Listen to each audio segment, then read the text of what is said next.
Guess who's back? Back again. Guess who's back? Brother Ron's back.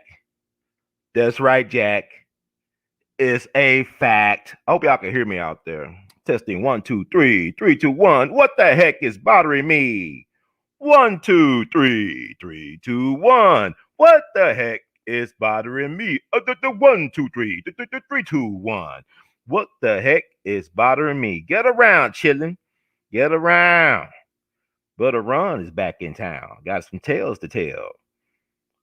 Run tales. Ooh. Trying to check everything out. Get this situated. I think everything looks good. For the most part, everything looks good. Get down to the brass knuckles taxes of the situation. Ain't no hell stepping and we all be. News free Dixie for the 21st century. Want to thank y'all for hanging out with Brother Ron tonight. Let me get a crowd up in here.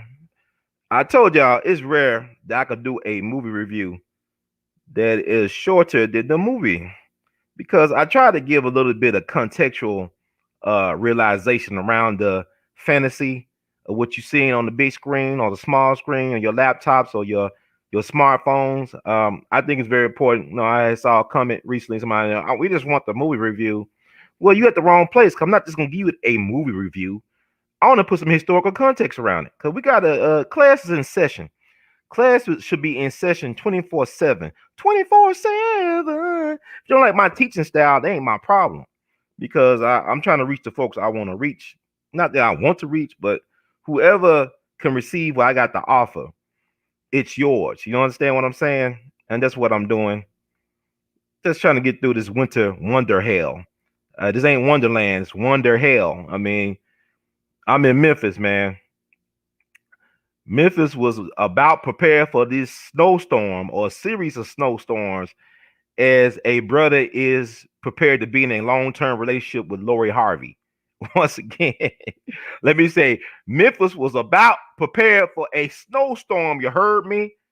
Like a brother who's trying to be in a long-term relationship with Lori Harvey. It's complicated. The city could have a better response. I'm downtown, man. What's outside ain't fit for man, beast, child, whatever. It's hard, man, because you can't drive in it. You know, it's all stacked up. You can't walk in it. It's like walking through the Sahara. You know, only different is it's freezing. You know, even if you have gloves on and sweaters, it's still cold outside. Did not see one stray dog or homeless person outside today. And I don't know when the next time I'm going back outside. Now, it was crazy. You know, I was craving a burger today. You know, I would have took a Happy Meal burger from McDonald's right now, but everything was closed. It's like when I called the place before they opened, they said, well, we playing it by ear. As soon as I get to the place, they closed. I don't know, they stayed open for an hour. You got places closed around lunchtime. You got Kroger's closed at 6 p.m. You got, Domino's not delivering pizza. I'm thinking, man, maybe I could get a pizza. I know it'll probably be a wait of several hours, but even the snow shut down the pizza place from delivering. Even I saw postal workers struggling. They say rain, sleet, hail, or snow. The postal workers going to deliver. They couldn't even get out of reverse. They got stuck in the snow. It's ridiculous outside. So if you don't have to go outside, then don't go outside. But if you looking for a good workout, there's a thin line between doing cardio and having a heart attack. And then I guess go outside because you will get that workout. Because I'll get that workout. I'll get that work in. And it was crazy. But we got a couple things to talk about tonight. I hope y'all can hear me. I think y'all can hear me. Got a couple things to talk about as related to the movie, the Judas and the Black Messiah, but also some other things I want to add to that narrative. Cause I think when you take these type of movies, it's a time for people to really catch up on what's really going down. Like it's based on a true story, but let's get the true background stories behind the so-called based on a true story. And I want to connect some dots. I think it's very important. I'm thankful for these type of teaching moments to, give people something to attach to. But I think it's enough. But yeah, today is a very interesting day, folks. It's the birthday. February 17th is the birthday of I guess it's GOAT Day. You got the birthday of Jim Brown, arguably the greatest football player of all time. I know everybody's saying Tom Brady, TB12, he got the 7 rings and get all the quarterback records just about. He's going to be the king on top of the hill for a long, long time in terms of the records and stuff like that. He's given a lot of homework and for Patrick Mahomes to catch up on. I mean, if Patrick Mahomes going to be the GOAT, you got to, get to that GOAT level. Tom Brady set the bar high, but I would say Jim Brown could still be considered the greatest football player of all time. And you consider like all the things he was able to set, and he retired by the age of 29. He was able to set a lot of records that he's still in the top 10 of. You know what I'm saying? It's a lot of things that he's still in the top 10. He should have been the first black football player to win a Heisman, but that's another story. They gave it to Paul Hornung out of Notre Dame. He won. I mean, Paul Hornung was a great football player, no doubt. He went on to play for the Green Bay Packers, Hall of Fame football player. We lost, I think, last year or the year before, not too long ago. Paul Hornung made his transition, but shit, Jim Brown, that year that Paul Hornung won, it could have easily been Jim Brown's, because Jim Brown was just a beast. Not only that, he's one of the greatest lacrosse players of all time. He's just a phenomenal athlete from St. Simons, Georgia, the Georgia Islands, Gullah Geechee land. So he was born February 17th, 1936. And also Huey P. Newton, the founder of the Black Panther Party for self-defense out in Oakland back in October of 1966. He was born February 17th, 1942, down in Monroe, Louisiana. Named after Huey P. Long, the Share the Wealth senator and former governor of Louisiana, who was assassinated down at the state capitol in Baton Rouge back in September of 1935, where they finished the job on an operating table down in New Orleans, but they, initiated the job. He was a threat to Franklin Roosevelt. This man had millions of followers around the country. Share the wealth movement. This is back in the 1930s. Y'all think about Donald Trump and his populism of the day. Huey P. Long was amazing. He was a force of nature. They didn't have no social media back then. Yeah, he'll get millions of listeners on the radio on a weekly basis. Tens of thousands of letters will flood his office in D.C. from around the country. He had millions of Americans following him. And Huey P. Newton was named after Huey P. Long because he initiated an adult literacy program to help adults, no matter what your race or color was. He wanted to teach adults in Louisiana how to read at a proficient level. So, Huey Long was a rare politician, unlike George Wallace. He didn't play the race politics of the day. He was all about, share the wealth. He was about class equity, about bringing class warfare to the powers that be, to give the people a living wage, maybe work 20 hours per week, have a living wage, decent housing. So, I mean, some of the stuff that the Panthers stood for as well. So, yeah, he was born, and also born today, February 17th, 1963 in Brooklyn. Brooklyn in the house. Michael Jeffrey Jordan, arguably the greatest basketball player of all time. So February 17th is a very powerful day. And also it's a grand exit day, the transition of people to righteous ancestors. I'm a big jazz fan. One of the people who left on February 17th was the one and only Thelonious Spear Monk, a visionary, brilliant jazz visionary, music genius like no other. One of my favorite, composers and piano players of all time. Had his own unique approach to piano and composing. He made his transition February 17th, 1982 in Weehawken, New Jersey at the residence of the Jazz Baroness. Y'all know we talked about the Jazz Baroness during the Jimmy Lawrence for Demery Festival. That's the same woman who was a Rothschild. She was a big patron of jazz musicians. And also she was a part of the Rothschild family banking dynasty. They called her the Jazz Baroness. So he died in her home, in her mansion in Weehawken, New Jersey. Now, also Charlie Parker made his transition at her residence at the Stanhope Hotel. Charlie Yardbird Parker. These are the two of the biggest music visionaries of modern American music of the 20th century. Charlie Parker and Thelonious Monk, black men, brilliant black men who breathed their last breaths in the residence of the Jazz Baroness, a white woman from Europe with a lot of money, Rothschild money. We're getting Rothschild money. We're getting Rothschild money. So he made his transition on February 17th, 1982. Then 20 years ago, February 17th, 2001, righteous ancestor, Dr. Khalid Muhammad, beautiful black man with a shiny bald head, the ebony, the melanated Mr. Clean, brilliant brother, strong man, spokesperson for Black liberation, made his transition under questionable circumstances. February 17th, down 2001, down in Georgia, Georgia, Georgia.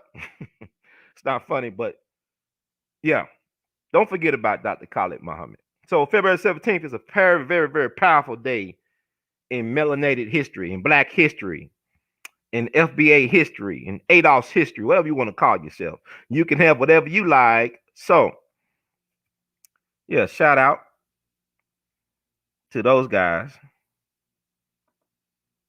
Maybe I should have shared the screen when I was talking about them, but let me go ahead and do that now. There's a Mercury retrograde going on. Down with the GOATs, y'all.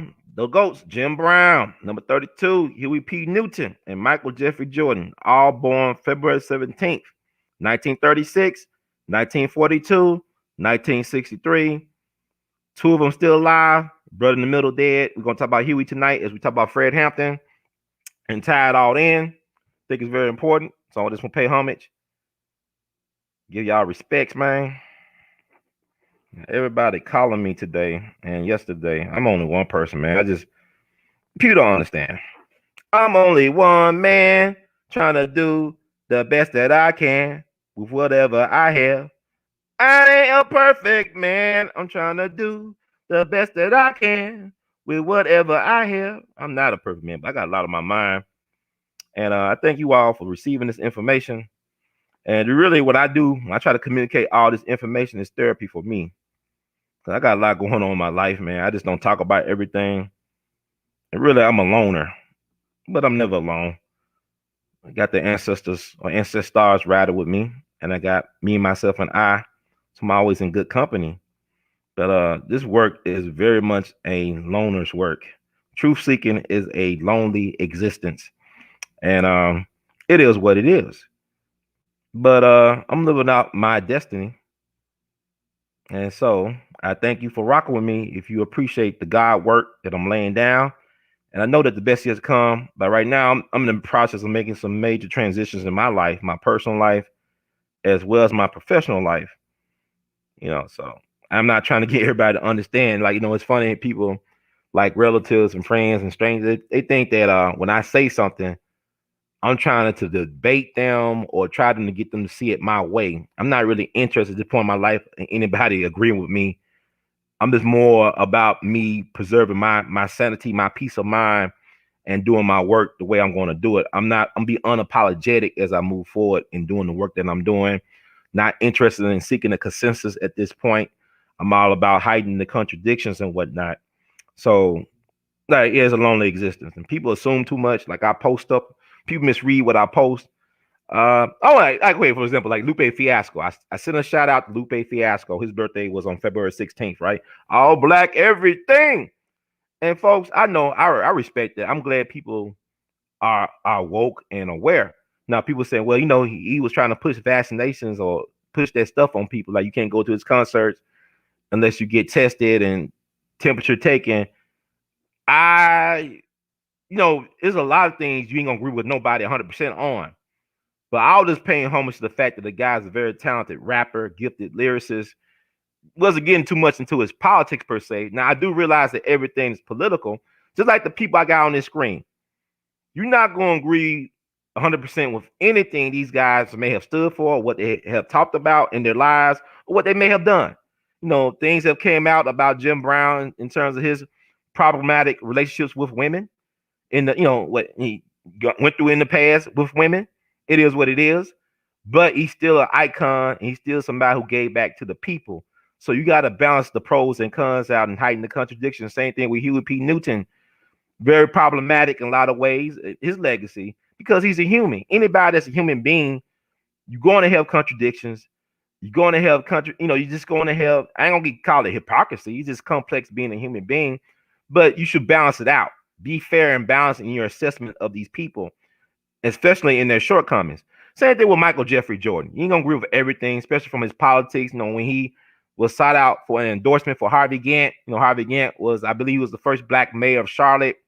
He was running as a senator against the very powerful and very racist white supremacist Jesse Helms Jr., whose father was an adversary of one of my heroes, Robert F. Williams, in Monroe, North Carolina. You know, Jesse Williams, Jesse Helms, think about the mulatto, the mulatto.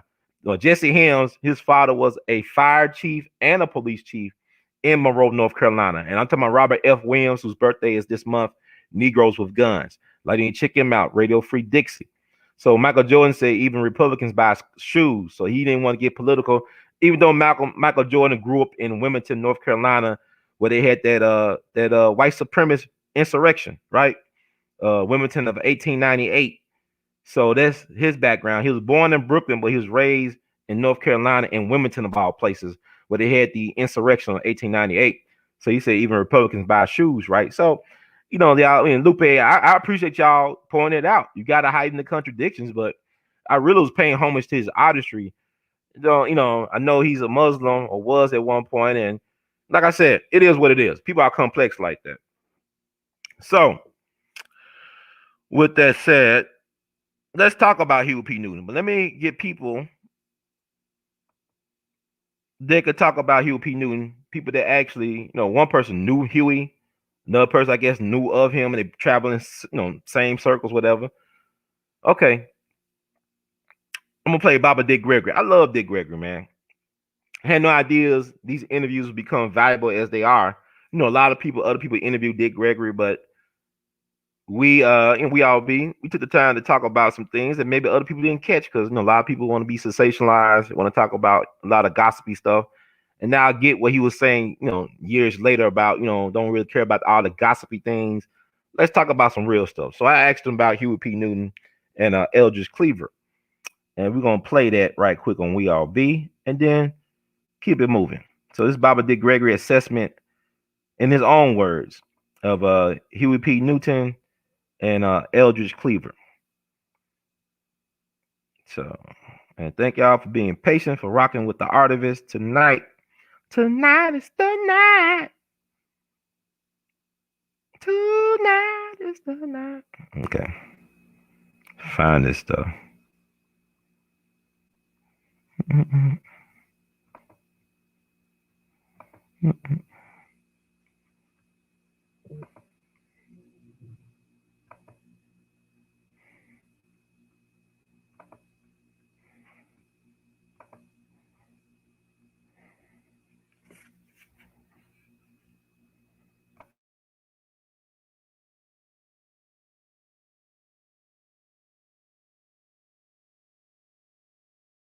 Actually, just because you talked about agents, you touched on Thurgood Marshall being an agent for the FBI.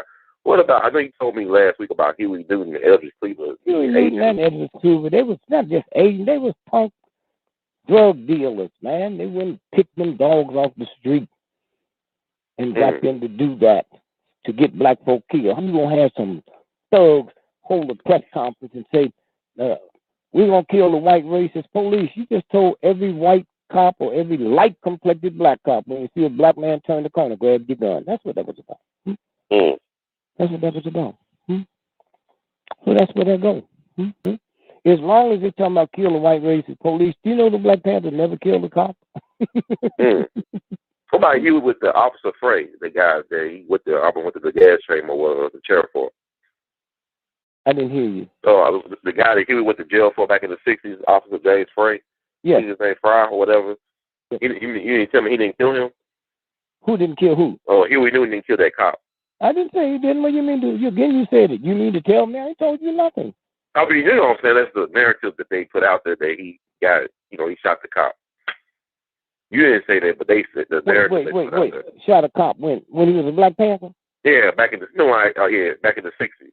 When he went to jail, Free Huey movement, when they had the Free Huey thing going on. Remember, they didn't tell you anything. They got all kinds of cops get killed. Don't forget the big case in Philadelphia. The brother's still in jail. Abu Jamal, yes, sir. Yeah, well, then who killed a cop? Abu Jamal had a 45, and the cop was killed with a 38. That's just, but you said, logic is suspended in the land of white supremacy. There's no logic. Huh? There's no logic when you're dealing with white supremacy. There's no justice for black people. Well, there don't have to be no logic, because we got people believing the white supremacy, a bunch of ignorant, redneck white folks. White supremacy is the most powerful people on the planet. Yes, sir. Huh? That's how white folks is 3% of the world's population, and non-white folks is 97%, but the 3% control the whole planet. That's not ignorant, redneck, can't read, can't write. Hmm? Yeah, So you know, go ahead, I'm sorry, sir. yeah. Now, I was thinking about Geronimo Pratt, too, as well. I mean, he spent almost 30 years in jail, and the Panthers knew he was in a meeting with the leadership. Even the FBI had footage of that. But yet they let him go to jail for 30 years almost, knowing they had evidence that he was in a meeting with the Panther leadership. Did they kill King? Yes, sir. Well, what's worse, to be killed or go to jail for 30 years? I think that. Oh, that's a trick question, right? No, it's not. You get to see your children grow up. Okay. Huh? Yes, sir. But his wife got killed. You know, his wife got killed when she was like 8 months pregnant. Geronimo Pratt, first wife, got killed and stuff in a bed mattress, and they found her in a ravine in Los Angeles. But he went through a lot of hell. Know what I'm saying? So maybe he thought I don't know. It's just disturbing that we keep on thinking things gonna be different. Thinking what? Things gonna change. I mean, I know some things change, but a lot of things it seems like it's remains the same. They killed Jesus Christ and told me to call it a good day, so I called it Good Friday. Things do change. Yes, sir. Killed my Jesus, that was a good day.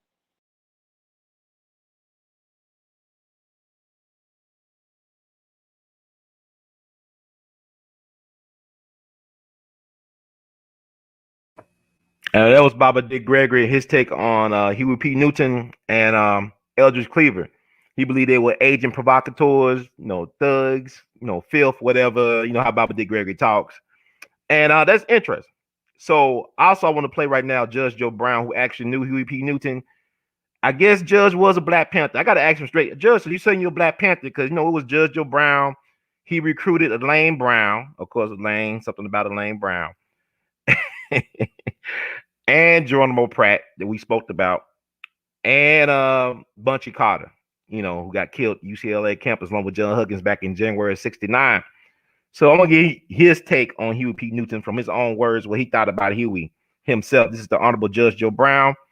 We'll have him on the show, I guess, very soon, probably this weekend. I don't know. Also he's out there, so I don't know how his internet is working out there where he's at. He'd be having internet connectivity issues, but we'll see. But let's play the judge right now. His thoughts on Huey P. Newton. Like I said, it's Huey's birthday. Today is Huey P. Newton's birthday. So let's see what Judge got to say. And then we'll come right back. It won't be that long. And thank y'all for being very patient. I'm just trying to work my way through this stuff.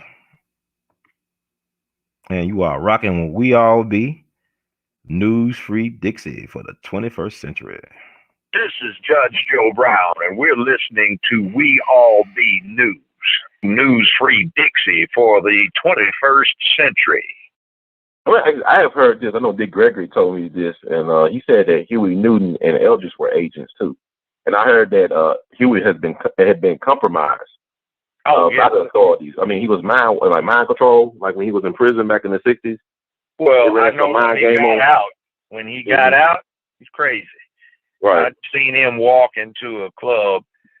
He'd kick anybody's behind in the club. Come on, get it on right now. He wasn't like 5'7", Wow, I know he was that short. Wow, okay.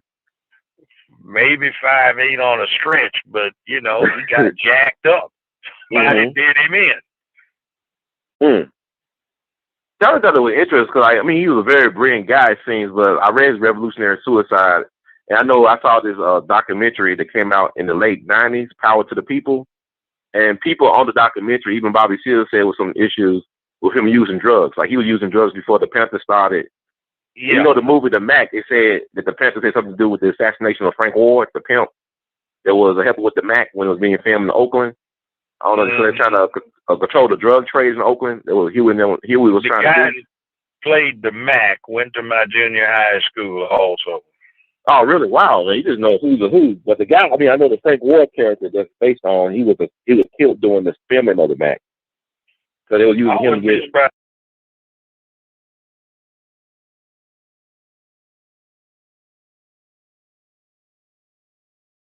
So we open up some Pandora's box here with Huey.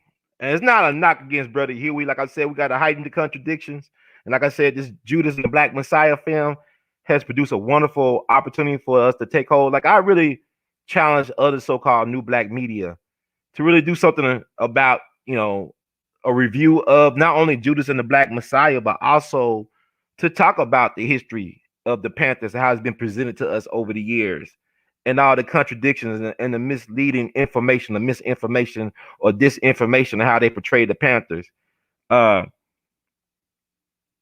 Somebody, I don't thank y'all for listening. Everybody, shout out to everybody in the chat. It's possible, actually, Brother Brian, like he said, okay, Huey P. Newton attended the People's Temple with Jim Jones. It's fascinating, man, because you know what? A lot of black folks follow Jim Jones. He was very popular in the Bay Area. Now, Jim Jones come from Indiana. Indiana is an interesting place. Mike Pence, the former vice president, he came from Indiana. A lot of interesting folks. Larry Bird is from Indiana. The man who plays like a black man, who's a white man. He said, I learned how to play the black man game from the black man. Indiana is like a psyop place to me because Jim Jones is from Indiana, had a large black following in the Bay, and also a lot of the Democrats in California, they was on the mind control. They was at his beck and call. I mean, people that we know today, like the Pelosi's, like Nancy Pelosi, like Dianne Feinstein, the long-serving senator from California, like Harvey Milk, the openly gay politician. This man was writing basically love letters of endorsement. I mean, endorsement letters about Jim Jones to Jimmy Carter, the president. Matter of fact, Jimmy Carter's wife, I think Rosalind Carter, when Jim Jones wanted her to show up, she would show up to him. From my understanding, this is what I get from people talking about Jim Jones. Jim Jones is interesting. He probably really was CIA. One of his best friends from Indiana was a CIA officer who went down into South America, to Central America, to train folks in torturing techniques. So Jim Jones was a CIA asset as far as I'm concerned. And we still don't know the truth about Jonestown, the official truth. The official story is the official lie. The Congressman Leo Ryan, I believe his name was Leo Ryan, who was killed down there in Jonestown at the airport. Where are the monuments to him? It's like he would have been a hero, right? He died in the line of duty trying to see about his constituents. Where are the memorials and movies and books about Leo Ryan? Why they cover him up? And we still don't know how those folks actually died down in Jonestown. It's still a mystery to this day. We don't even really know Jim Jones was killed that day. I heard that Jim Jones had body doubles. They say Trump got body doubles. A lot of world leaders got body doubles. Saddam Hussein had body doubles. His sons had body doubles. They made a movie about one of his sons having a body double. So we don't even know they really got killed. We don't know if Gaddafi got really killed. These guys were CIA assets. So we don't know what happened. Like Jeffrey Epstein. Come on, folks. But Huey was on that stuff. He had a drug problem before he started the Panthers. I mean, people like Bobby Seale talked about this, one of the co-founders of the Panthers, right? In the documentary I talked about with Judge Joe Brown, Power to the People, Bobby Seale and a lot of other folks were honest that Huey had a substance abuse problem and a chemical dependency, as you will. And y'all should read Huey in his own words, Revolutionary Suicide.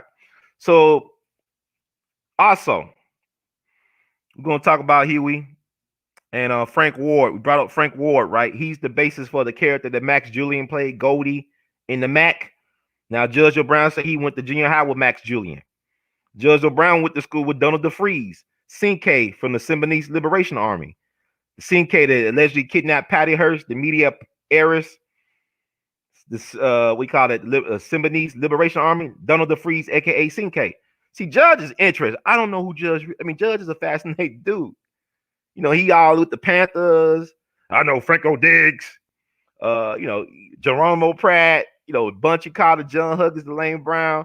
Judge got a very fascinating background and pedigree. But yeah, so we're gonna talk about Frank Ward and the Mac. But I want to talk about this other movie because people talking about how Judas and the Black Messiah. And thank you, Brother Brian, for that. Y'all didn't look at Jim Jones and how he was able to control that Democratic Party. Really, the Democratic Party from California is carrying out kind of like the mission of Jim Jones. It's like Jim Jones was a Hitler or something. They had him on a. It was Dianne Feinstein that found the bodies of Harvey Milk and the mayor of San Francisco, Moscone, who was allegedly killed by Dan White. Now they said that Dianne Feinstein allegedly had the same type of gun as Dan White, who allegedly killed Harvey Milk and Moscone, the mayor of San Francisco. She was the one that found the bodies. Then somebody said that she donated her gun to the United Nations to be melted down. So the evidence is not there. I mean, I don't know, man. This stuff is weird. But y'all should need to check into the California Democratic Party, because who's to say that they actually winning every time, every election cycle? Who's to say that they're actually winning, the Democrats? But they control the scene. Now they're trying to call for the Californication. It's the Californication of America right now. Because look who's in office. You got the Speaker of the House, Pelosi. Then you got in a vice president spot, you got Kamala Harris, who has been doing presidential things. You know how they talk about the news that she actually been contacting other countries, normally reserved for a president to do. She's doing things that normally is reserved for a president. So, hey, man, I'm not going to blame black people for the situation we're in right now, because there's an agenda at play, and that's for another show. So, Indiana is a really interesting place, man. They were the largest Klan state in the country back in the 20s when the Klan had the revival. There were millions of people strong. Indiana was the biggest Klan state, and I talked about that guy who brought it all down because he did a Me Too thing where he raped and violated this white woman. She died from her wounds from that rape. We talked about that. Oh man, so let's talk about the movie Panther. Because people talking about the Black Messiah. I'll make sure be mindful of my neighbors. They like to complain. If I was having loud music or having sex and making loud noises, nobody would complain. But I'm not playing loud music or having sex. I'm just loud talking about this information. So I'm gonna be mindful of the neighbors. But we all snowed in for the most part, and management ain't here, so be delayed response if I give any noise complaints. So I don't really care right now at this moment. But I try to be neighborly. But let me do this right here. Y'all remember that movie Panther, man? All-star cast. All-star cast.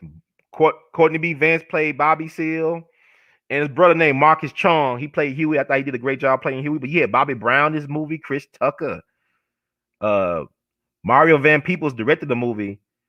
His father, Melvin Van Peebles, wrote the screenplay. Dick Gregory was in the movie. Dick Gregory was Reverend Slocum. So you had a lot of black names, like Angela Bassett reprised her role as Dr. Betty Shabazz. Huey Newton talked about how they escorted her from the airport and how she was proud to be escorted by strong, masculine black men. She felt so protected. Because what y'all don't understand is Huey said it himself, if Malcolm lived, they would not have started the Panther Party. They would have joined whatever Malcolm was doing. They probably joined the Organization for Afro-American Unity that Malcolm started based on the Organization for African Unity that he witnessed in Africa. And Malcolm's assassination date is coming February 21st. So we're going to talk about that. But the Panthers was an inspiration from Malcolm. And also, Huey was inspired by one of Malcolm's friends, Robert F. Williams. Robert F. Williams from Monroe, North Carolina, who was the president of the Monroe, North Carolina chapter of the NAACP. He used to get in the shootouts with the Klan, him and his wife, sister Mabel Williams. And they had to escape the country because they was accused of kidnapping white people during a race riot in Monroe. So they had to escape the country. They became an enemies of the state. Robert F. Williams and Mabel. They was on the FBI most wanted list. So my blood cousin, a real revolutionary named Julian Mayfield. Now I'm related to Curtis Mayfield, but this might be my favorite Mayfield to be related to. And Curtis Mayfield was a brilliant. But this Julian Mayfield guy, it kind of speaks to my spirit right now, the work that I'm doing, because he was a media person. He was a revolutionary. He did work with Castro down to Cuba. He actually helped Robert F. Williams and Mabel Williams escape in his car. He helped drive them to Canada in his car. They made it to Mexico, and then they went to Cuba, from my understanding. That's my cousin, Julian Mayfield, did that. So, Yeah, this Panther movie is interesting. Y'all should check it out because Dick Gregory, like I said, he was very critical of Eldridge Cleaver and Huey P. Newton. So he was approached by Melvin Van Peebles, right? And he wasn't no part of it. And then Melvin said, "Hey, you read my script, man? Look at the script. It exposes the government involvement in flooding the black communities with drugs." Like that's why he agreed to do the movie because it helped to expose the government's involvement in flooding the black community with drugs. That's why Dick Gregory decided to do that movie. Just like you just had Bob Marley's birthday, and Bob Marley wanted Dick to do that big concert with him, that historic concert. And Dick said, "I don't want no part of it." I could play that clip, but basically he was saying that look, you did this song called Buffalo Soldier. And I like the song, it's very catchy, but he said the Buffalo Soldiers were a disgrace because they did the bidding, the dirty work of the white man to rob the Native Americans of their land. See, the West could not be won without black folks' participation. We are the best soldiers on the planet. But when it comes time to our liberation, we don't want to bleed or fight or die for it. But like Malcolm X said, if the white man send you to Korea, you bleed for the white man in Korea. You bleed for him in Korea, but you won't bleed for your own kind in Mississippi. See, this is the contradictions of black people and of our existence that we need white folks to validate us for everything. We can't do anything unless white folks sign off on it. Our lives don't mean anything unless white folks take our lives.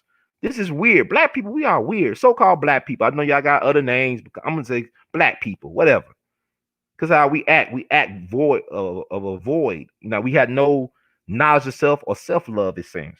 So, with that said, check out the Panther movie because, like, I like the fact what Judas and the Black Messiah did in terms of showing the direct hand of this government in assassinating an American citizen under horrible and questionable concerns. Like, I saw an interview that Bobby Rush, Congressman Bobby Rush, not the blues singer, both of them got Chicago connections, go. But Bobby Rush, who was the right hand man, the wing man for Fred Hampton in the Black Panther Party up there in Illinois, I saw he did an interview with the Griot, and it's worth checking out. It's under 20 minutes. Bobby Rush had to have surgery on his jaw because of the type of cancer in the salivary gland, whatever you call it. Y'all know what I'm talking about. But he sound kind of weak, like he's in a poor health right now. Prayers go out to him and his family. I hope he be all right. But he was just talking about how Fred Hampton's assassination is the only state-sponsored assassination in American history. Now, you say, wait a minute, man. Wait a minute. I said, what do he mean by that, right? What did he mean by that? That was the only state-sponsored assassination in American history. You got to really think about, don't be so quick to react. Let him say we got to say. So he talked about Abraham Lincoln. There wasn't state-sponsored assassination. There was not a state-sponsored assassination. He said JFK was not a state-sponsored assassination. Malcolm. And what he's saying is, to me, how I take it, because, it was always an inside job as far as I'm concerned. The gun that killed Dr. King could be traced back in terms of possession, go back to the FBI. Yeah, but the floor plan, they took out Fred Hampton, came from the FBI. They had the informant, William O'Neill. He provided his handler, Ryan Mitchell, with the floor plan, right? With the layout. So that's directly FBI. Then Hoover talks about preventing the rise of a black messiah. So that's definitely was the agenda of the FBI. And he said that the Black Panther Party was the greatest internal threat to the security of the United States. What? Why? Because they were providing free breakfast to the kids before school, because they were providing free health care and sickle cell testing for the community. Why was they the greatest internal threat? Because it's about electrifying the masses. The Black Messiah is not just for black people. See, y'all don't get it, right? Y'all don't get it. It's not just about your color, man. It's about your mindset. Like Dick Gregory said, white is an attitude. And a lot of folks can't afford the attitude. So a lot of people we think are white are not white, and we mad at the wrong so-called white people. Fred Hampton overstood it at 21, that them poor peckerwoods, whatever you want to call them, crackers and stuff from Appalachia, they ain't my problem. Our problem is that they want poor people to be divided and conquered so they can stay in control. See, really, Fred Hampton was a revival of Bacon's Rebellion. Now I'm gonna give y'all some homework. I'm not gonna talk about there's too much to cover here. I'm trying to keep it in 2 hours. Like I said, my movie reviews are not really just about the movie. But Bacon's Rebellion, look up Bacon's Rebellion. What Fred Hampton was doing was like kind of like a remake of Bacon's Rebellion with the Rainbow Coalition. And the powers that be could not allow that. It's the same thing like you look at Marcus Garvey, really the first COINTEL victim as far as the Federal Bureau of Investigation. I know Judge O'Brien talking about Jack Johnson. Okay, yeah, the Mann Act, man, that was very blatant. They made a law because they ain't like Jack Johnson sleeping with white women. So they made this stupid law saying if you transport women across state lines for immoral purposes, you're in violation of the so-called Mann Act, right? But Jack Johnson was married to white women. So it is what it is, but it's like it was about, but here's the thing. Here's the thing. Marcus Garvey not only inspired the black masses, he not only electrified the black masses, but Ho Chi Minh, the leader of the Viet Cong resistance. Ho Chi Minh, Ho Chi Minh, Ho Chi Minh, Ho Chi Minh, Ho Chi Minh. Y'all know I'm talking about the leader of the Northern Viet Cong resistance. Used to come to America to listen to Marcus Garvey speak in Harlem. This is documented. He used to come all the way over from where he was at in Vietnam, whatever. He'll come to America to listen to Marcus Garvey speak. And think about what happened decades later with Vietnam War. That's a war we lost, not because we see Vietnam is interesting. United States didn't really lose anything militarily speaking. We didn't have any battles we necessarily lost. We lost the war of public opinion, of perception. And that's a war we could not win because the enemy was willing to die for what they wanted. A lot of us ain't willing to die. We want to make a deal. We want to live. We like to have the finer things in life. These people won because they were willing to die for what they want. They didn't care about living if they couldn't have what they want in life. Because to them, not having what they wanted in life was not living. A lot of us are not living our real, truest, best lives. Dr. King said to himself, if a man ain't willing to die for anything, he ain't fit to live. So you really walking dead. A lot of us just walking dead. We think we live, we're not living.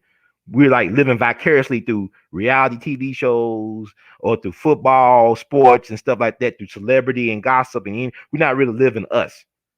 And therein lies the problem. So you really already just walking dead. A lot of us just walking dead.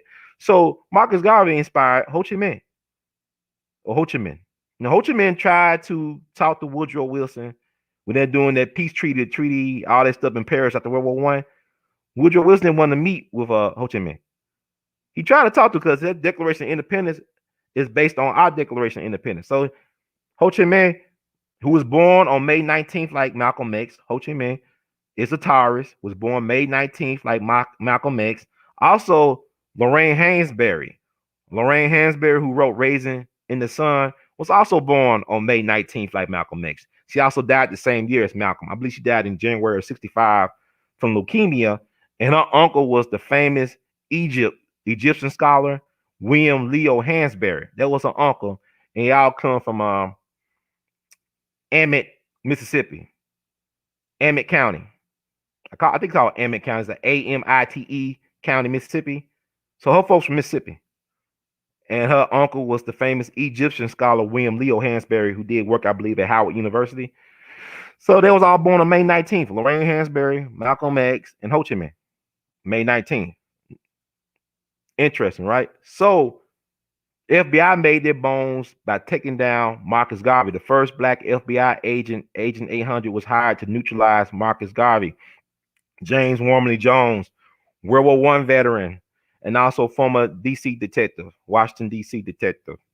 So this is why I do what I do. I said this many times in many different episodes, but repetition, doing the same thing over and over and expecting a different result is not insanity. It's called learning.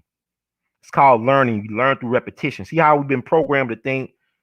I tell you about Charlie Parker. He used to practice on the saxophone for 11 to 15 hours a day for 4 years. So was that is insanity? Yeah, it's insanity because in order to get amazing results, you got to do things over and over again. You got to learn repetition. You got to familiarize yourself with the text, with what you're trying to do, things, and put it in context and what you're trying to do. Another Virgo, Fred Hampton, memorized Malcolm's speeches. He used to repeat Malcolm's speeches every day. Why do you think he was able to become such a great orator? He used to listen to Malcolm on repeat. This man was had a command of the language at 21. That's why he was such a threat to the government. That's why they took him out. This man was able to organize people at 14. He had grew their NACP youth council 700 members strong in Maywood, and the government took notice. Look what he was able to do. And somebody said he was in the Black Panther Party for 6 months. I don't believe that. Maybe it was like a year. He had to be close to a year. He probably was there right after Dr. King got assassinated. Somebody in Chicago who know about the Panthers, tell us, how long was Chairman Fred actually in the Panther Party? I got to get Chairman Fred Jr. on here and his beautiful fiance, Mother Akuwa Nigeria. I would love to get him back on. I never had her on, but I had her son on. It was like long overdue. But how long was Fred Hampton in the party? He didn't live that long. He was 21 years young. So he was already a threat, but he was a Virgo like Charlie Parker, like Kobe Bryant. So he learned Malcolm's speeches, repetition. He had a speech impediment. He had a speaking problem. It's like people who end up becoming great communicators, they have speech problems. Like I had speech problems growing up. I had to go to speech therapy growing up. People like complain about my speaking now, but I actually had to go to speech therapy growing up. People couldn't understand what the hell I was saying. That's why I used to draw a lot. I used to draw pictures a lot so people could understand what the hell I was talking about. But I started drawing when I was 2 years old. So let's show you my life. But think about Samuel Jackson or James Earl Jones. They all had stuttering problems and stuff like that. Great actors, great communicators. So that's a thing that you got to overcome. And I'm a Taurus, and we're known for being able to be great communicators. Malcolm was a Taurus. I just told you, Ho Chi Minh, Tauruses, Lorraine Hansberry, Taurus. Okay. On and on and on and on and on and on. So, what the hell I'm talking about? But Black people, know who you are. And let's talk about the Mac. And y'all gotta see the movie The Panther, because it talks about what was laid out, like what Bobby Rush said, right? Bobby Rush said that this was the only state-sponsored assassination in American history. Not because it wasn't the only state sponsor, but because you got the court trial. He had one time the longest civil trial in American history over what happened, the wrongful deaths of Fred Hampton and Mark Clark. And a lot of us, we forget about Mark Clark. Mark Clark was a soldier, man. I had listened to an interview that Mike Moore, I didn't listen to the interview Mike Moore did with Fred Hampton Jr. and director of the movie Shaka King of Judas and the Black Messiah. He also, in that same segment or in that interview podcast on his YouTube channel, he did an interview with Mark Clark's sister, who her and her mom just moved to Flint, Michigan at the time, because their father just died in May of 69. So they had a lot of loss. They lost the patriarch of their family in 69, also lost a brother who was a true freedom fighter and lover of Black people. And they'll try to convince Mark Clark to go to Flint with them. And he refused. He said, look, this may be the last time you see me. That's how much he loved our people. He knew that he was a marked man, because this is several weeks after Jake Winters. They portrayed that situation where Jake Winters killed up 2 police officers in the movie. Now in the film, they got him in some type of weird plant place. But they took place on the south side of Chicago. They took place in the neighborhood district of Chicago on the south side. That shootout that Jake Winters did with the police. They killed 2 police officers. They took his life. But he already knew that Black Panthers were targeted in Chicago. He already knew that he was a dead man walking. The man was just 22 years young. Fred Hampton was just 21, but they knew that their lives, see, they called it revolutionary suicide. Like they wasn't suicidal, but they were so committed to loving and serving their people that they didn't mind paying the ultimate cost. It goes back what Dr. King said, that if a man ain't willing to die for anything, he ain't fit to live. So that's how the mindset that Fred Hampton and Mark Clark and all them guys had. It wasn't that they were crazy. They thought it was crazy for folks to be submitting themselves to an inhumane and insane system that did not respect your full humanity. That's really what's insanity, like what we're doing now. Like people keep on saying, what happened to them? We're going through it now. The reason why we're going through the stuff now is because we refuse to take a solid stand on something. We teach our kids to fear the police, to fear that, to fear this, instead of like be willing to put your life on the line for what you really want. Why are you willingly submitting yourself to be sheep's led to slaughter? Put your life on the line for something meaningful. Live a meaningful life. A lot of us are not living meaningful lives. Therein lies the problem. Fred Hampton in 21 led a full, a vigorous, a meaningful life. His death has not been in vain. To this day, they still shooting up this man's tombstone down in Haynesville, Louisiana, where he's buried in his family plot.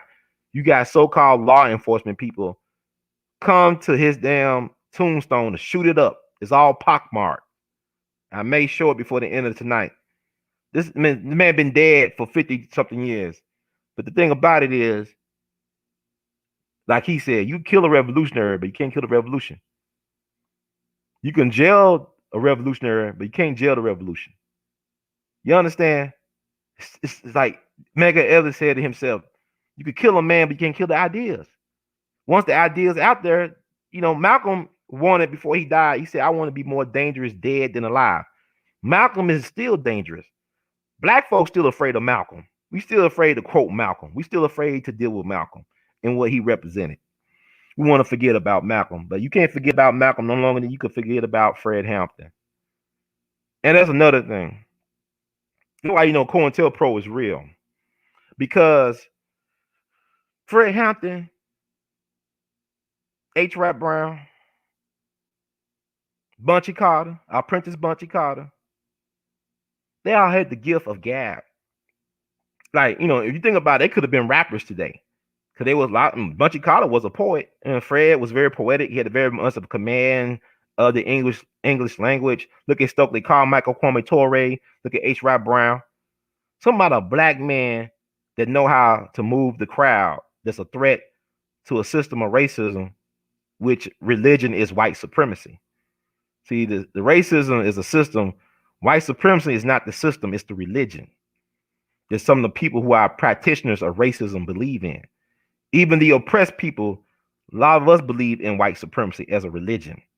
So, with that said, COINTELPRO is real. That's why Tupac is interesting. Tupac, some people believe his mom made a deal, allegedly, with the powers that be, get out of jail free card. Not really, but Tupac was sacrificed. But Tupac is in the mold of a Fred Hampton, of a Bunchy Carter. You understand what I'm saying? A lot of these rappers, Nipsey Hussle, a lot of these guys. But the thing about it is, hip hop is interesting. It's a people's tool. It's a people's tool for empowerment and the powers that be tool to oppress and suppress and repress the people. Hip hop resurrected the memory of Malcolm X, of Fred Hampton, of the Black Panther Party, Black Liberation Movement. But also hip hop brought us crack music, death row. See, your words create worlds. You think about, Biggie. First album was called Ready to Die. Second album was called what? Life After Death. When did it come out? After he was dead. You think about Tupac, the songs he was singing about dying of early death and all this stuff. Your words create worlds. Like, black people, man, when we do stuff like that, it's a ritual. We're a universe soul people. We are very connected to the universe and to the spirit world and all this stuff. So we just can't play act. A lot of times we be bringing stuff, manifesting things to existence we don't even understand. That's why you gotta be careful how you talk on yourself. I got a mind how I talk down. I say I can't talk. I gotta stop talking down on myself. Uplift yourself. Uplift your people. Think about the music. Think about my cousin's Curtis Mayfield. Think about Marvin Gaye. Think about we just lost Mary Wilson. Mary Wilson was the one that encouraged Marvin Gaye to pursue his magnum opus. What's going on? Barry Gordy is a businessman. He said, I don't want, Marvin Gaye did that album, Hear My Dear, and he got divorced from Barry Gordy's sister, who was much older than him. But he did, I guess, that album as a way to pay alimony. I love Marvin Gaye. But Marvin Gaye uses mental illness to make genius music. Like, Marvin Gaye will be talking to himself on the record. I love it. But Mary Wilson encouraged him to do that. You think about how the music was produced back in the day with the live instrumentation. Or you think about the fact that a lot of the hits, the pop hits that Motown made came from master jazz musicians. It's like you talking about the Funk Brothers, right? In the shadows of Motown. Think about James Jamerson from South Carolina, from the Islands. Man, one of the greatest bass guitar players of all time, if not the greatest bass guitar player of all time. Think about even Memphis got a connection to Motown. Tony Pistol Allen, who passed away, I want to say either around 2002 or 2003. But he went to Manassas High School where Jimmy Lunsford started jazz studies for the first time in any formal music educational setting. Jimmy Lunsford started something that was fantastic back in the 20s, took his best high school students and became the number one swing band for black people in the 30s and 40s in this country. The music hero of Miles Davis, Horace Silver, and Quincy Jones. He came from that Manassas. Tony Pistol Allen, look him up. He was a drummer on some of the most important Motown recordings in music history. You know, playing behind Stevie Wonder and Marvin Gaye and anybody you can name of. That's Tony Pistol Allen. So from Memphis. So this stuff is real, man. They have co-opted our music. You know, they have killed our stars. They have co-opted our message, changed our beat, everything. But you think about it was hip-hop culture, young people that resurrected the memory of Malcolm. It wasn't Spike Lee. Spike Lee was able to do the Malcolm X movie because of hip-hop resurrecting Malcolm X, because of Karis Ones, the Public Enemies, the X-Clan, Queen Latifah, all them people talking about these people, Huey P. Newton, the Black Panther Party, Fred Hampton. Hip-hop brought them back into the consciousness. Tupac knew about Fred Hampton. Tupac knew about Huey P. Newton. He was a Panther Cub. You know, he was trying to lead his own Black Panther thing back in the day when he was in his late teens, early 20s. And they co-opted Tupac and said, you know, but I'm going all over the place. It's so much to know, man, because this is who I am. I mean, do you understand what it is to be me? Y'all don't even understand what it is to be me. I have dead people talking to me. I be doing weird videos in the cemetery, right? Dancing on the graves, and people might think that's disrespectful, but the spirits communicate with me. And sometimes I just don't want to feel like doing this stuff. Like I'd be like, oh my God, do I have to do this? Why? But it'd be on my mind. And I gotta share this information. Like I said, I don't miss Dick Gregory like a lot of y'all miss. I hear Dick Gregory in my head every day. Man, I be seeing reminders of Dick Gregory. Things be popping up. It's crazy. Like people, the dead can communicate, and they're not dead because energy don't die. But what I'm saying, like, you know, Tesla say you communicate with aliens and shit. I believe him. These folks be talking to me, but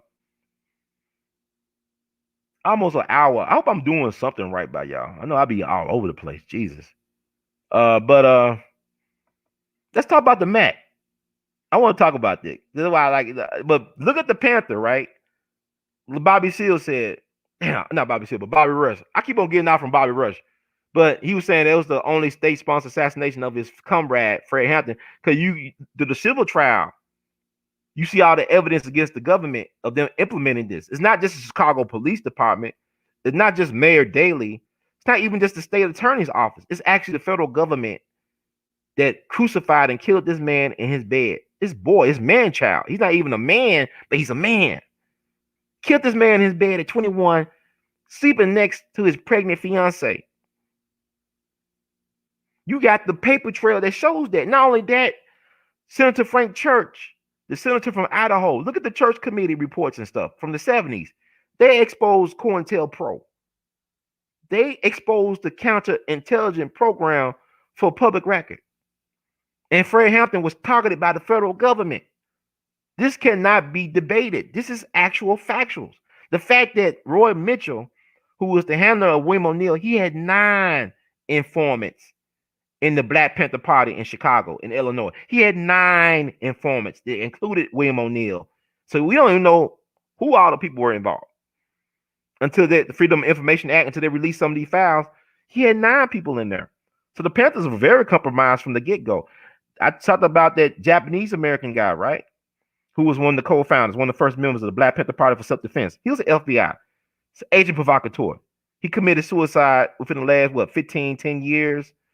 This guy was the gun connect for the Panther Party. Remember how the Panthers went to the state capitol when Reagan was the governor of California, doing all that, Grandmaster Jay grandstanding, and how they caused them to repeal the law or make a new law.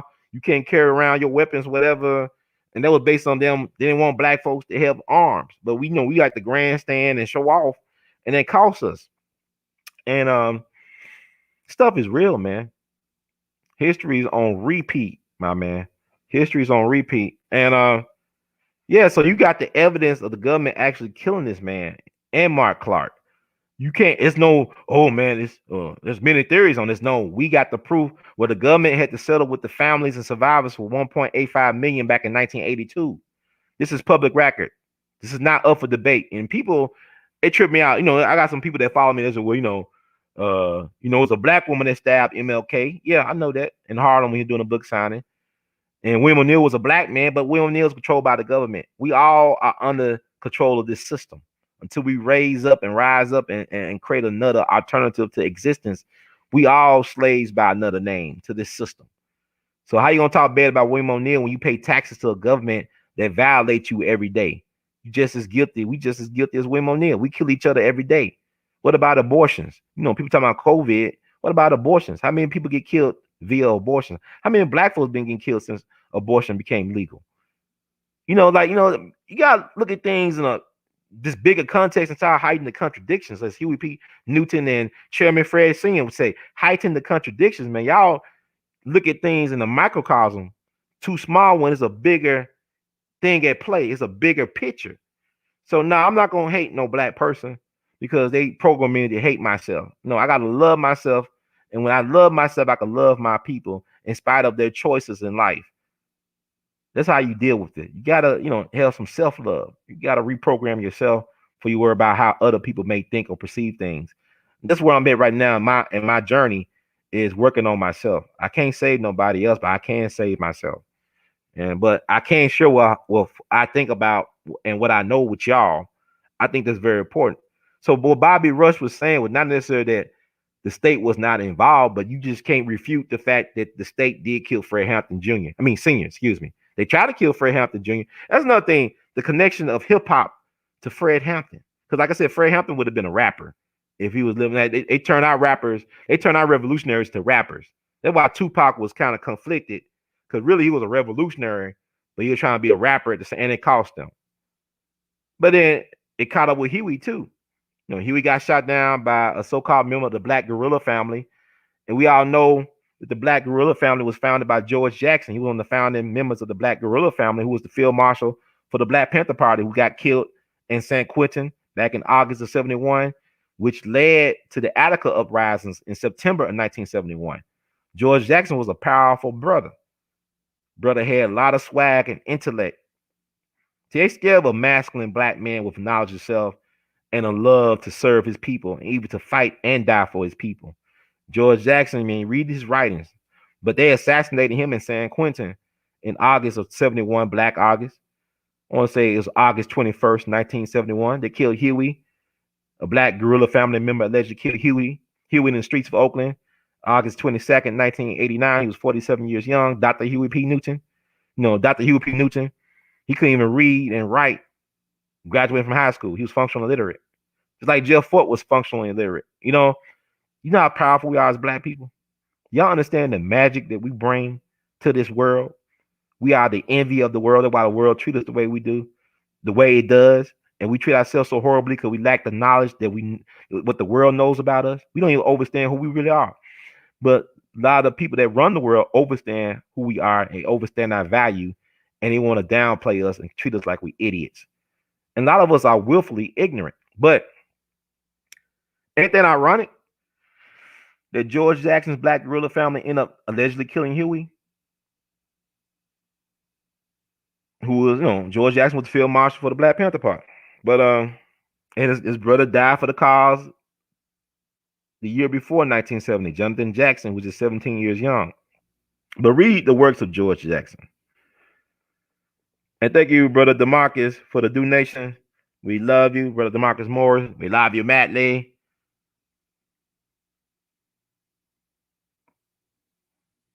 And Sunday Akoli, yeah. There's a lot of people, man. Not just, there's a lot of people. Our people, man, we missed the opportunity with Trump.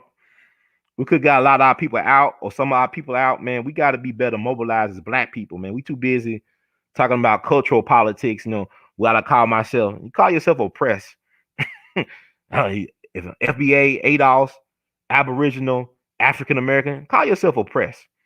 That's what you are. You oppressed. We can't agree on that. But check out the Panther movie. And also check out Fred Hampton movie, the Judas and the Black Messiah. Now people say that's not a biopic about Fred Hampton. It was a biopic. It is a biopic about Fred Hampton, but they had to present it in a way where it could get made. It would, it couldn't be presented in a straightforward way. Because look how I talk about the problems that they had making Malcolm X. Well, Spike Lee didn't have enough money at first. He had to go to black people to get that made. And also talking about the Panther movie that Melvin Van Peebles wrote and Mario Van Peebles directed. Who he also played Stokely Carmichael Kwame Ture in the Panther movie. Mario Van Peebles did. He also played Malcolm X in the Ali movie that Michael Mann made. Excuse me. But Bill Cosby gave Melvin Van Peebles the money to make Sweetback Badass Song, one of the game-changing black exploitation movies. Bill Cosby gave him the money for that. And Maurice White and Earth, Wind, and Fire did the soundtrack for Melvin Van Peebles' Sweetback Badass Song. Y'all need to check out Sweetback Badass Song. Cool. Hollywood saw, black exploitation movies saved Hollywood in the 70s. Hollywood was losing a lot of money back in the 70s. Y'all keep on thinking, that was an era of the great white directors like, Francis Ford Coppola, Godfather, George Lucas, Steven Spielberg, Peter Bogdanovich, Martin Scorsese. But really, it was black cinema that saved Hollywood. And they'll never get the props. It's like the Negro Leagues were making more money than the Major League. But y'all think it's an honor that the Major Leagues acknowledge the Negro Leagues when they should be paying reparations to the descendants of the people who own teams in the Negro Leagues. The Major Leagues poach a lot of the black talent from the Negro Leagues and never compensated the Negro Leagues for poaching the black talent. So they owe the people, descendants who folks own those teams, they owe them reparations. See, y'all got to understand, y'all getting y'all emotions. I didn't care about Herschel Walker, what he had to say today. It didn't bother me. Herschel Walkers don't speak for black people. Herschel Walker is not Paul Robeson. Herschel Walker was a great, phenomenal athlete and a freak of nature of a human specimen, but he's not the spokesperson for black people. So it didn't offend me. But what we got to understand is you make the case of reparations for what they did to Fred Hampton. When you understand what happened to Fred Hampton from the American government, that's part of the reparations case. You stole our leadership. You destroyed our leadership. You undermined the unity in our community. American government. See, you got to understand. Then you got to look at, you don't have to reinvent the wheel. You understand? Y'all talking about, Ice Cube got this contract with Black America. A lot of our righteous ancestors had contracts that they wanted to get on behalf of Black Americans. You can even go back to John Horse and Abraham. The Seminole Wars. They had contracts and stuff and negotiations that were not honored by the so-called United States of America. So, but you got to know that history, though. It's like, I'm not going to fight my own brothers and sisters about how many of us came from Africa and how many of us was here. Y'all both right. Can y'all see y'all both right? That's really like an argument that ain't even worth pursuing. My thing is, show what this government did to black people for generations and decades. Talk about the People's Grocery lynching. Talk about the Memphis Race Massacre, 1866. Talk about the Wilmington Insurrection of 1898. Talk about Black Wall Street, 1921. Rosewood, 1923. Elaine, Arkansas, 1919. What they did to Isidore Banks in 1950s. Talk about all this stuff. Create a red record. Now, Ida B. Wells had a thing. She was the mother of American investigative journalism. She had a pamphlet called The Red Record, where she talked about some of the lynchings that occurred throughout the country during that time period. We need to be witnesses of our own story to create the narrative. Not always counter the narrative, but to create a narrative. I'm not waiting for New York Times to tell my story, or Steven Spielberg, or Netflix. There's no need for that. We got the technology. Y'all happy? PBS talk about the black church. So what? Okay, good. They interviewed me and they didn't put my footage in there, but I'm in the credits. Why don't you just take the time to tell your story on your platform? Upload it to Facebook, do a Facebook Live, do YouTube, record this stuff, put it out Vimeo. I don't care. Why are you waiting for white folks to co-sign your struggle to validate you in your existence and your contribution as a human being? When we taught them all they know, they come out of us. We don't come out of them. Black man and woman are the parents of civilization. The black man, woman, and child is the Trinity. But yeah, y'all want white folks to co-sign every. I don't even want them to co-sign on anything I'm trying to buy anyway. A house or a car. I don't care. What I'm saying is we gotta get that mindset where, Grammy, Oscars, Tonys, Emmys mean anything to us to validate our success. We didn't need no white folks to tell us that Cicely Tyson was great, that Miles Davis is great. Do we? Hmm.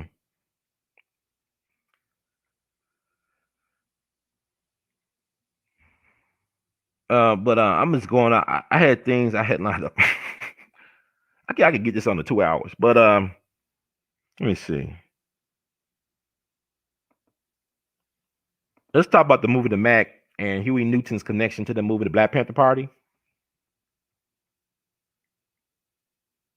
Like I said, Judge went to school with Max Julian in junior high school. Man, Judge Brown's a fascinating dude. He got to be the most interesting man in the world. He go around flipping sharks and stuff. Getting in shootouts and home invasions over the King assassination. Man, I want the movie. Judge Brown need a movie. Like he like the real life Dolomite or something. I don't know what little Judge. But let me see. Trying to find. Thank y'all for being patient. It's a lot to get into. All right, the Ward brothers, light skinned brigade. Them brothers from people thought they were from New Orleans, they're really from Alabama. And I want to say this is Frank Ward right here. That's his brother, but it's Frank Ward, I believe. See how they dress, man? Cold players, dog. Cold player. He's a Taurus. He was a Taurus, born May 20th, 1940, down in Alabama. And that's Frank Ward, the inspiration for Goldie in the Mac. That's Max Julian character that he played in the Mac. Frank Ward was a consultant and he protected the set while he was filming the movie in Oakland. Let me talk about that a little bit. Read some stuff into that. It's so much history. This Black History Month. Y'all didn't know who Frank Ward was. And people who are fans of the Mac should know about this backstory about Frank Ward and the Ward brothers in Oakland. And if you're really a true fan. But I'm gonna read a couple takes on this situation. Because Frank Ward was killed back October 9th, 1972. And he was sitting in his Rolls Royce with one of his bottom girls, and they both were killed while they were sitting in his car. They was assassinated, shot up in his Rolls Royce. The Rolls Royce back on October 9th, 1972. Let me read some takes on that. And thank y'all for being patient. So much pimp bones in my body. Lottie dottie. But I get this from the 10 Pimp Commandments, Secrets of the Game, a post they did in Facebook, February 1st, 2017. Mac history. Frank D. Ward and Ted Ward of the infamous Ward brothers. The Ward brothers include Frank, Ted, Andrew, and Willie, originally from Alabama, not New Orleans, as assumed by many. These brothers became the biggest racketeers in the San Francisco, Oakland area, known as the Bay. In addition to being stomped down pimps, drug dealers, and gangsters, they were savvy businessmen as well. They had apartment buildings, pool halls, barbershops, various retail stores, and other legal holdings. Frank Ward was the original Mac of all trades. He was very fly and flashy. He had a closet full of furs, expensive Italian shark skin suits, brims, gaiters, and fine silk shirts. He gave $100 tips back in the late 60s and early 70s. Think about that, $100 tips. You know how far $100 would go back then? You know how far a dollar would go back then? The motion picture, The Mac, was based around Frank's life. He and his brothers bankrolled the movie. The whips in the film, whips mean cars, y'all, all belonged to the Ward brothers, even the one Goldie was driving. It is alleged that because of the making of this movie, along with prior conflicting agendas and ongoing local politics with the Black Panther Party, mainly Huey P. Newton, a hit was put out on Frank. The Panthers didn't like how the Ward brothers were selling drugs in the community and how they had sisters on the block turning tricks. Though the Panthers were initially infuriated by the making of the movie, they turned their heads to the activity in exchange for monetary payoffs from the wards. But when the kickbacks stopped, due to more and more greedy demands from the Panthers, they decided to make a move on Frank. Subsequently, Frank and his bottom broad, Blanche, were both murdered. They were both shot in the head while sitting in his new Rolls Royce in Berkeley. He was 32. He was 32 years young. He never got to see the film finish. Years later, on August 22nd, 1989, the former Panther leader, Huey P. Newton, himself was gunned down in Oakland. It is said that he was killed while robbing a crack dealer. However, it is also said that it was inter-party politics, a planned hit. Whatever the case, we must all learn from this. What goes around comes around, Jack. That's the universal law. You dig? So that's one take. That's from the 10 Pimp Commandments, Secrets of the Game. I did some ad-libbing in it, but yeah, look up this Google Frank Ward Pimp, and they'll pop up. So also I want to read what I got from another source from Wikipedia about the situation. And it's all about hiding the contradictions, how we learn. Well, who else is doing this in new black media? How we breaking it down and we all be nobody who does it like me. Nobody. Okay, let me stop. Background into production. How this movie came off. And according to director Michael Kempis, the original script for the film was written on prison toilet paper by Bobby Poole, an inmate in San Quentin. Now, where did George Jackson get killed? San Quentin. While staying, he got assassinated. Not just killed, he was assassinated by the state. While staying in Oakland for 2 months, Kempis met Frank Ward, a real pimp and drug dealer from Oakland. Max Julian's character of Goldie is based upon him. In order to shoot the movie, Kempis needed Ward's permission because many scenes were filmed in his territory. In exchange for his guidance and protection, Kempis put Ward in the film. All the homeless people, junkies, pimps, and women in the film were supplied by Frank Ward. Although Kempis had Ward's protection, the film was also in Black Panther territory. During the filming, Black Panther Party members would throw bottles and trash cans from rooftops.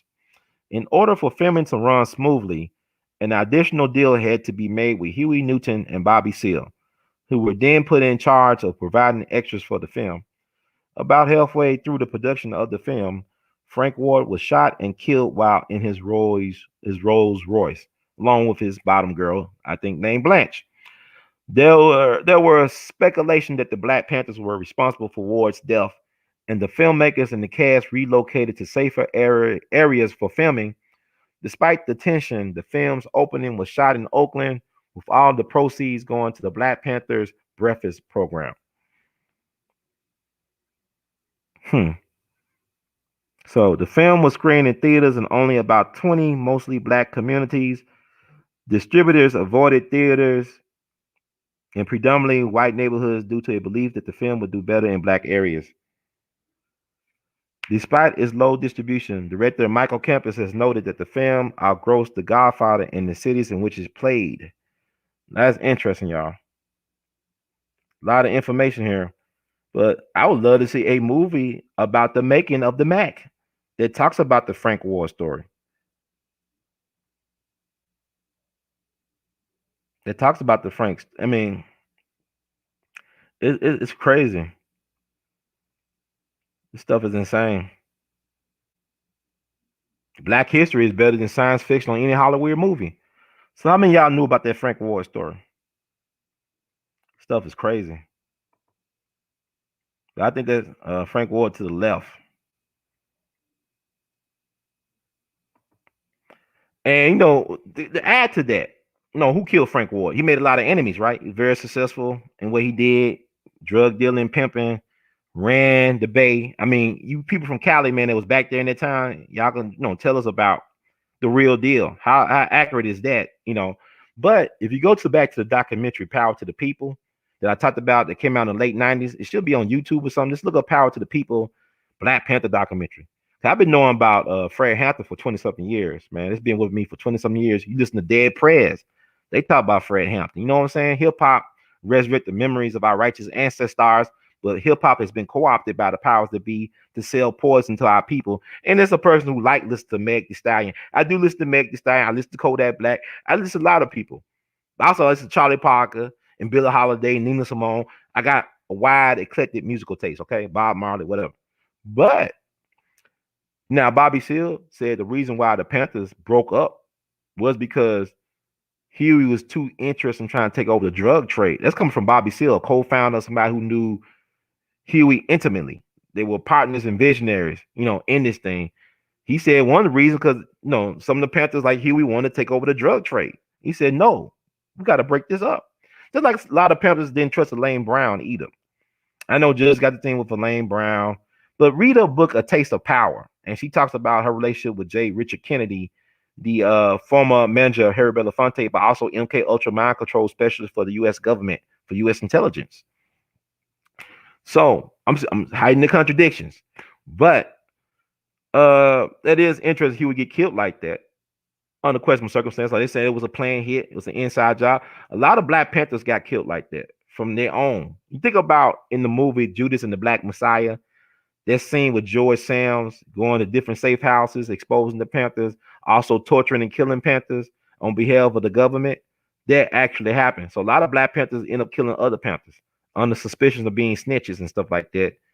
Really, it was the snitches killing other Black Panthers or killing legitimate Black Panthers. So, I mean, the Black Panther Party was compromised. Like, even you go back to, like I said, Afeni Shakur, Tupac's mom. She was set up by Eugene Roberts, who was Malcolm X's bodyguard, chief bodyguard. He was the guy who's trying to give him life-to-life resuscitation, blowing in his mouth while he got holes in his chest. What type of sense that make? And so he ended up becoming a Panther and set up Afeni Shakur and the Panther 21. That's Eugene Roberts. That's undercover police NYPD Bossy program. So there's a lot to take in here. But yeah, that story about Frank Ward, that's an interesting story. That could be a hell of a movie.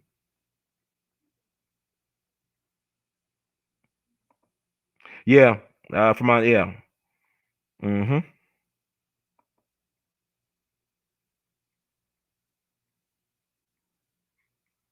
Let's read through the comments. It's a lot to take in. I love Miles Davis, man. Miles Davis, one of the greatest band leaders of all time.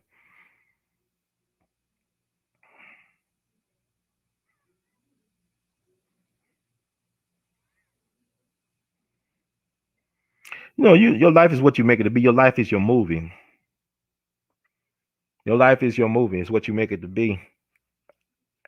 Let me see. It's some other stuff I want to talk about. I'm trying to get it under 2 hours. I think I covered a lot of what I want to get out there. But let me see. Let's see what I can do. Just looking up some stuff.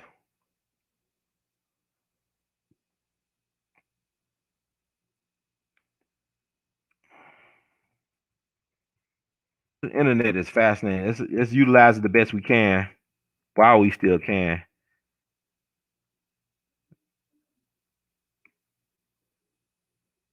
Okay. I know what I'm gonna do.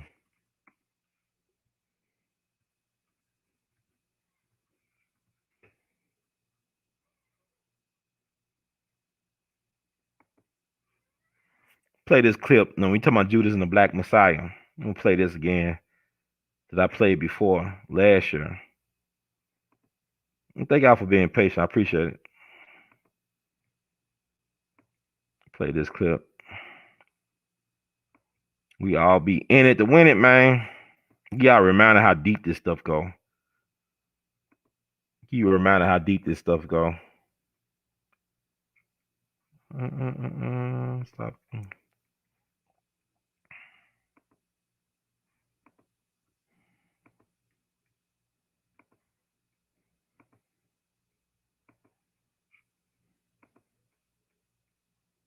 This is Judge Joe Brown, and we're listening to We All Be News. News Free Dixie for the 21st century.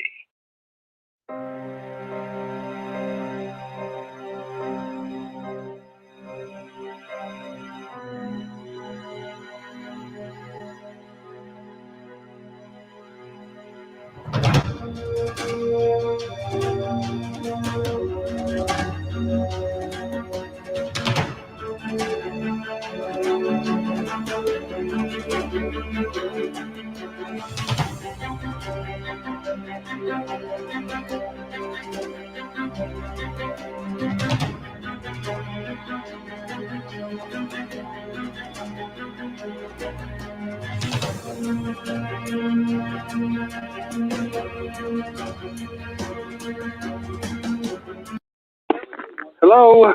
Hello, Mr. McCullough. Yes, How you doing, sir? I'm good. How are you? I'm good. My name is Ron Hurd. I was calling. Are you, Mr. McCullough? Are you from Memphis, Tennessee? Yes. And I was calling because I'm doing some research on Dr. King. Are you the same McCullough that was in Memphis the day that Dr. King got killed? Yeah. I just want to. Are you available to ask questions? No. I don't do interviews. Yes, sir. Okay. Yes, sir. But you are the same McCullough. You was there the day he got killed. Oh sure. Mm-hmm. Yeah, but were you CIA at the time? I don't answer questions. Goodbye. All right. Thank you.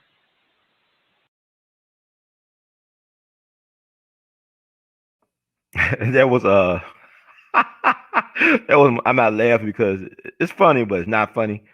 That was Morrell McCullough. That's the guy. When you see that famous picture of Dr. King on the balcony, laid out like that, bleeding from his body, he was the guy checking to see if Dr. King was dead. Now, he was undercover Memphis police, military intelligence, undercover with the Memphis Invaders. That's our version of the Black Panther Party. The Memphis Invaders were security for Dr. King, but they were told to leave like an hour before Dr. King was assassinated. See, these guys had guns on them. They believe in self-defense and the Second Amendment, and they were told to leave. Some people say it was Jesse Jackson. They told them to leave, allegedly, from a room they had a room paid for by the Southern Christian Leadership Conference, and they were told to leave like an hour before King was assassinated. Because had they probably stayed, it probably could have been a shootout. I don't know. Because like Judge believed that the assassin shot Dr. King from the fire station. Now you had two black firemen that was told to leave the fire station. And he had Officer Ed Reddick, who was doing surveillance for the Memphis Police Department, a black man who I interviewed for an hour for We All Be. They forced him out of the fire station. But some people think the shot came from the bushes. I think a New York Times journalist, Ron Caldwell, I think that's his name. He's a professor, was a professor down at Hampton University. It's a black man reporting for New York Times. He said he saw smoke coming from the bushes. Then you had Buddy, the taxi cab driver, who allegedly got thrown off the bridge into the Mississippi River. Supposedly, he saw somebody dressed in a police officer uniform coming out the bushes. I don't know. And allegedly, the police officer who killed Dr. King, who shot him, is still around, but judge believe was military. And military was in town. Operation Lantern Spike. Look up Operation Lantern Spike. A lot of this information we know because of the work of Dick Gregory and Mark Lane and some other committed people like Dr. William Pepper. I always show that book for y'all. Y'all got to get this book. A lot of interesting information because it was proven on December 8th, 1999, a civil trial in Memphis, Tennessee. The jury came to a conclusion that the government was complicit. Elements of the government was complicit in the assassination of Dr. King. So the gun, thanks to the work of Judge Joe Brown and others like him, we found out that the gun could be traced back to the FBI. Just like the floor plan that took out Fred Hampton, FBI. It's like the FBI neutralized Marcus Garvey. So that's how you make the case for reparations. The government was involved in undermining the success of a group of people by taking out their leadership by any means necessary. So this is part of our case for reparations. Like for example, like I said before, my paternal grandmother was the 10th child of her father, my great grandfather. She was born when he was 66 years old, his last child, and he was born into slavery back in 1862. That's my great grandfather. I'll be 41 this year, so that's my great grandfather. So that means slavery wasn't that long ago. Stop that with this slavery was such a long time ago BS. We still feeling the effects of that to this day. Y'all worrying about illegals in cages on the board and all this other stuff. What about your children that have been in prison, juvenile? They have released a black man. He's in his 80s. He's been serving time since he was a juvenile. This man spent all these decades in prison in Pennsylvania. And Pennsylvania, to me, is worse than Alabama, Mississippi when it comes to justice for black people. Pennsylvania is really horrible. Look at Bill Cosby. Look at Mumia Abu-Jamal. But this black man was in prison since he was 15 years old, since the 1950s. He was in prison before they killed Emmett Till. And it's now released this man. This man been institutionalized for most of his life. What he know about the real world? It's like, remember that scene from Shawshank Redemption where Morgan Freeman is released from prison, spending all them decades in prison, trying to adjust to this reality of this new life, being suicidal about it. Let's look it up. It's on Grio. Yeah, they just put it out on Grio. A black man serving in prison since he was 15, just released him in his 80s. This is an insane and inhumane system. And really, it sounded like it was a case of him hanging around the wrong crowd. And he got charged with the crowd. That he maybe didn't really do anything like kill somebody, but you hang around the wrong people, things happen. It's like they charge a lot of people. Like you could be in a car with somebody, drive somebody around, and they tell you to pull over. They go decide to rob a store or bank or whatever. You ain't have no idea that they're gonna rob a store or bank, but they get in the car, gun and merchandise and money in hand. What you gonna do? Tell them to get out? No, you gonna just go along for the ride. And it is what it is, even though you didn't plan it or anything like that. But because this person decided to do this, and you happen to be in the car or driving the car, you just as guilty. But then Nipsey Hussle get killed. Not laughing at that, but think about what I'm saying. Nipsey Hussle get killed, and the woman who helped the alleged gunman get away, she ain't facing any jail time. She hasn't been charged with anything. And it's going on, what?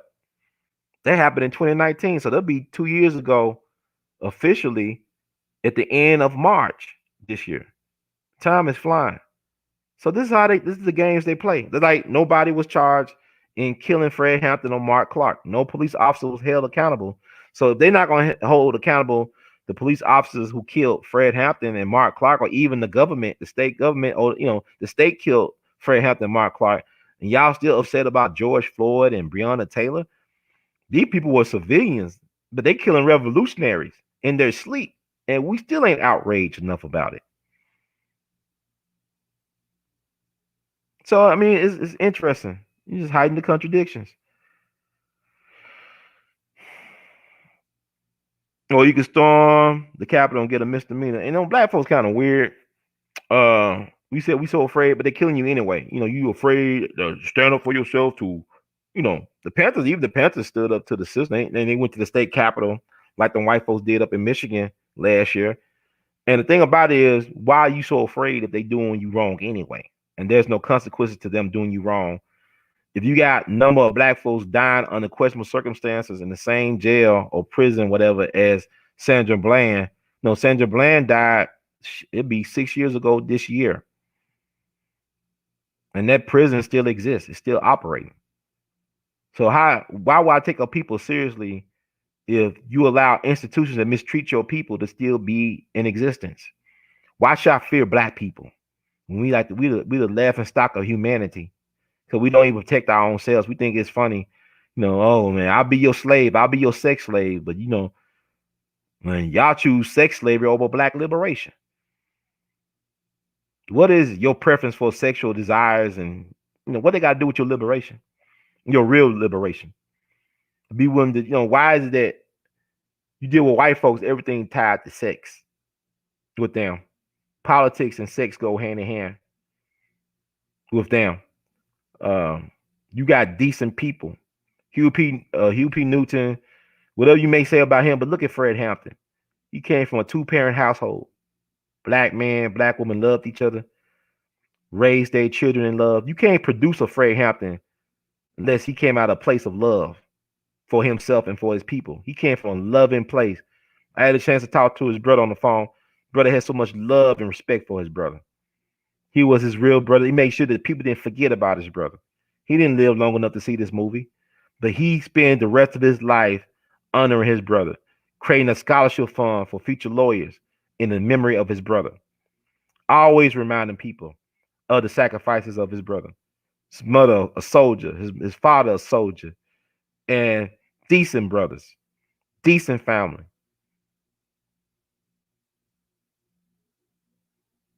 Person that actually died for the people.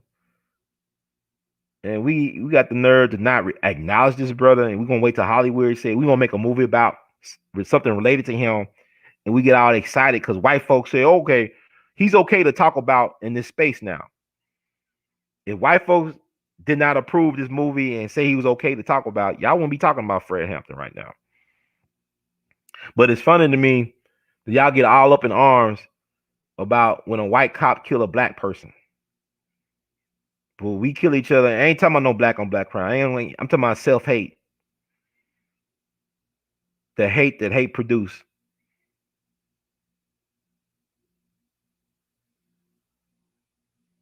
Stuff is crazy. But let me remind you, Morel McCullough, that guy I played. I know I be all over the place. I be thinking about stuff. I thought this would be a movie review. It is a review. Life is a movie. It's a review of us. This is us. Morel McCullough ended up becoming the first black commissioned CIA officer in U.S. history. And his daughter, she has come to grips with this legacy. She's writing a book about it. Thinks she's planning on making a movie. And it's probably a good time to make this movie and write this book. I'm going to reach out to her soon and try to get her on the show because she's very open about her father's past and the conflicted legacy and how it impacts her. And she's like, she's an interesting person. She's a writer, writes for papers like the Washington Post and Atlantic Journal, I believe, and other entities. So she's out there. She's living her life. She has a family, you know. So I'm going to try to reach out to her and out of respect. And I might try her father again. But her father's from Mississippi. And he traumatized by this system as well. It's like William O'Neal. I mean, you know, this is a guy, young guy. I'm not trying to take up for William O'Neal, but the way Lakeith Stanfield played him, you could see some humanity in the man. He was a human being. The man ended up having a family. I believe his son will be in his 30s right now. He had a little small son, so I'm assuming the son will be in the 30s, according to what I read, based on what his wife said about his little new child. But you know, he lived with up demons, man, because he knew that Fred Hampton was no monster. You know, he overstood the humanity of Fred Hampton, the William O'Neal guy, but he tried to deny it to himself for all those years. This man lived with that guilt for about, he was 20 when Fred Hampton died, so he lived that guilt for 20 years. And really, in the way he cursed his family with that guilt, his son gonna have to find. I mean, he cursed his seeds, man. It's like Billy Cowles. You know, Dick Gregory said, you know what? Like Dick, when Billy Cowles admitted to what he said, you know, Billy Cowles was a guy who Dr. King went over his house to eat, you know, dinner. And I believe that Billy Cowles' wife at the time, she died and he got remarried, but she said the food was already ready. It'd been ready. It was getting cold. And Billy Cowles was cross-examined in this trial where they found the civil trial. Right? They cross-examined Billy Cowles. And it came out that allegedly Billy Cowles was Memphis police informant. It was part of Dr. King's inner circle. He was, you know, he was from Chicago. He was born in Shelby, Mississippi, but he was raised in Chicago. He's a Chicago guy. Y'all remember that club fire that happened back in 2003 in Chicago? All them black people got killed. I believe Jesse Jackson people was involved. I mean, they owned the club or something. Then Billy Cowles people were also involved. I think he had a nephew or somebody that owned that club. You know, all them black folks ended up dying in that club. I don't know. I forgot. It was a fire, and they couldn't get out. It's kind of the Rhythm Club fire of 1940 while them black folks got killed. But anybody from Chicago, can y'all recall that? And they just posted in the comment section a link to an article about that. So Billy Cowles, you know, he was the Judas, just like Ernest Withers, you know, the civil rights photographer. And I had a chance to talk to Mr. Withers for about an hour. I had went to his studio. I want to say it's back in 2004. His studio on Beale Street, which is now his gallery on Beale Street. And he was a kind dude. You know, I called him on the phone, found his number in the white pages. He told me to come on down. We talked. I said, "Did you know Gordon Parks?" He looked at me like I was crazy. Do I know Gordon Parks? You know, he pulled out his wallet, had this wallet-sized photo of him, Gordon Parks, and Russell Simmons up in New York City in a gallery celebrating Gordon Parks' birthday. I said, okay, my bad. No, Ernest Withers was like one of the first black police officers in Memphis City history in the modern era, back in the 40s. So he also was the guy who was the photographer at the Emmett Till trial. He took the famous photo of Emmett Till's great uncle, Most Wright, pointing out the killers of his nephew. There they be. You know, he was a preacher man, whatever, Most Wright. And also, I mean, he's like probably the dean of civil rights photographers. He did a lot to highlight the movement through his photography. And so he was able to get access to King's inner circle. Now, it came out after he died. He died in 2007. About a couple years later, it came out that he was an FBI informant, and people was conflicted about that. You know, Dick Gregory thought he was the ultimate Judas. Other people like Andrew Young and Reverend C.T. Vivian, who I talked to, they thought that he did more to help the movement than harm the movement, because they, for the most part, already knew they was under some type of surveillance. Dr. King, they sent that, them tapes of him allegedly having sex with somebody outside his wife, and that's been documented and dramatized in movies and whatnot. So they knew they was being watched anyway, but they believe Ernest Withers did more good than harm, with the exception of Dick Gregory. And I know C.T. Vivian was more upset with a guy that was on the payroll for the Southern Christian Leadership Conference. This guy named James Harrison, or Jimmy Harrison. He was actually on the staff of the SCLC getting benefits and a salary, but also he was an FBI informant. Like, he met with the FBI the same day that Dr. King was assassinated. So when I interviewed Reverend C.T. Vivian that time, he didn't mention this man by name, but his demeanor changed. It was my first time I heard anger in Reverend C.T. Vivian's voice. He didn't say the dude by name, but I knew he was talking about based on my research. He was talking about this James Jimmy Harrison character. So, William O'Neill was not just an informant, he was an agent provocateur. See, I make a distinction between informants and agent provocateurs. Informant provides information. Like Mr. Withers was a police officer background. Like, let's say, Mr. Withers was at a meeting, right? At a rally, he'll take pictures. Freelance photographer, right? He freelance photographer. Then he go to the person who is his customer, and let's say the FBI. They pay him the money for the pictures. Then they ask him a question. So who's there in the picture, and what they talking about? Okay. Now, to me, that's an informant.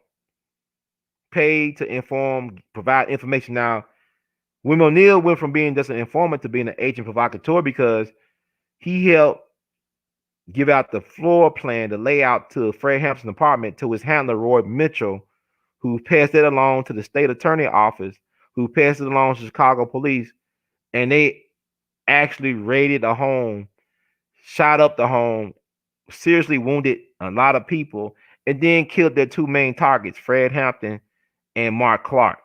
See, that's an agent provocateur when you actually initiate something that leads to an assassination. Now, you can say, well, Ernest Withers was in Memphis. He provided his information to the FBI, and Dr. King got killed.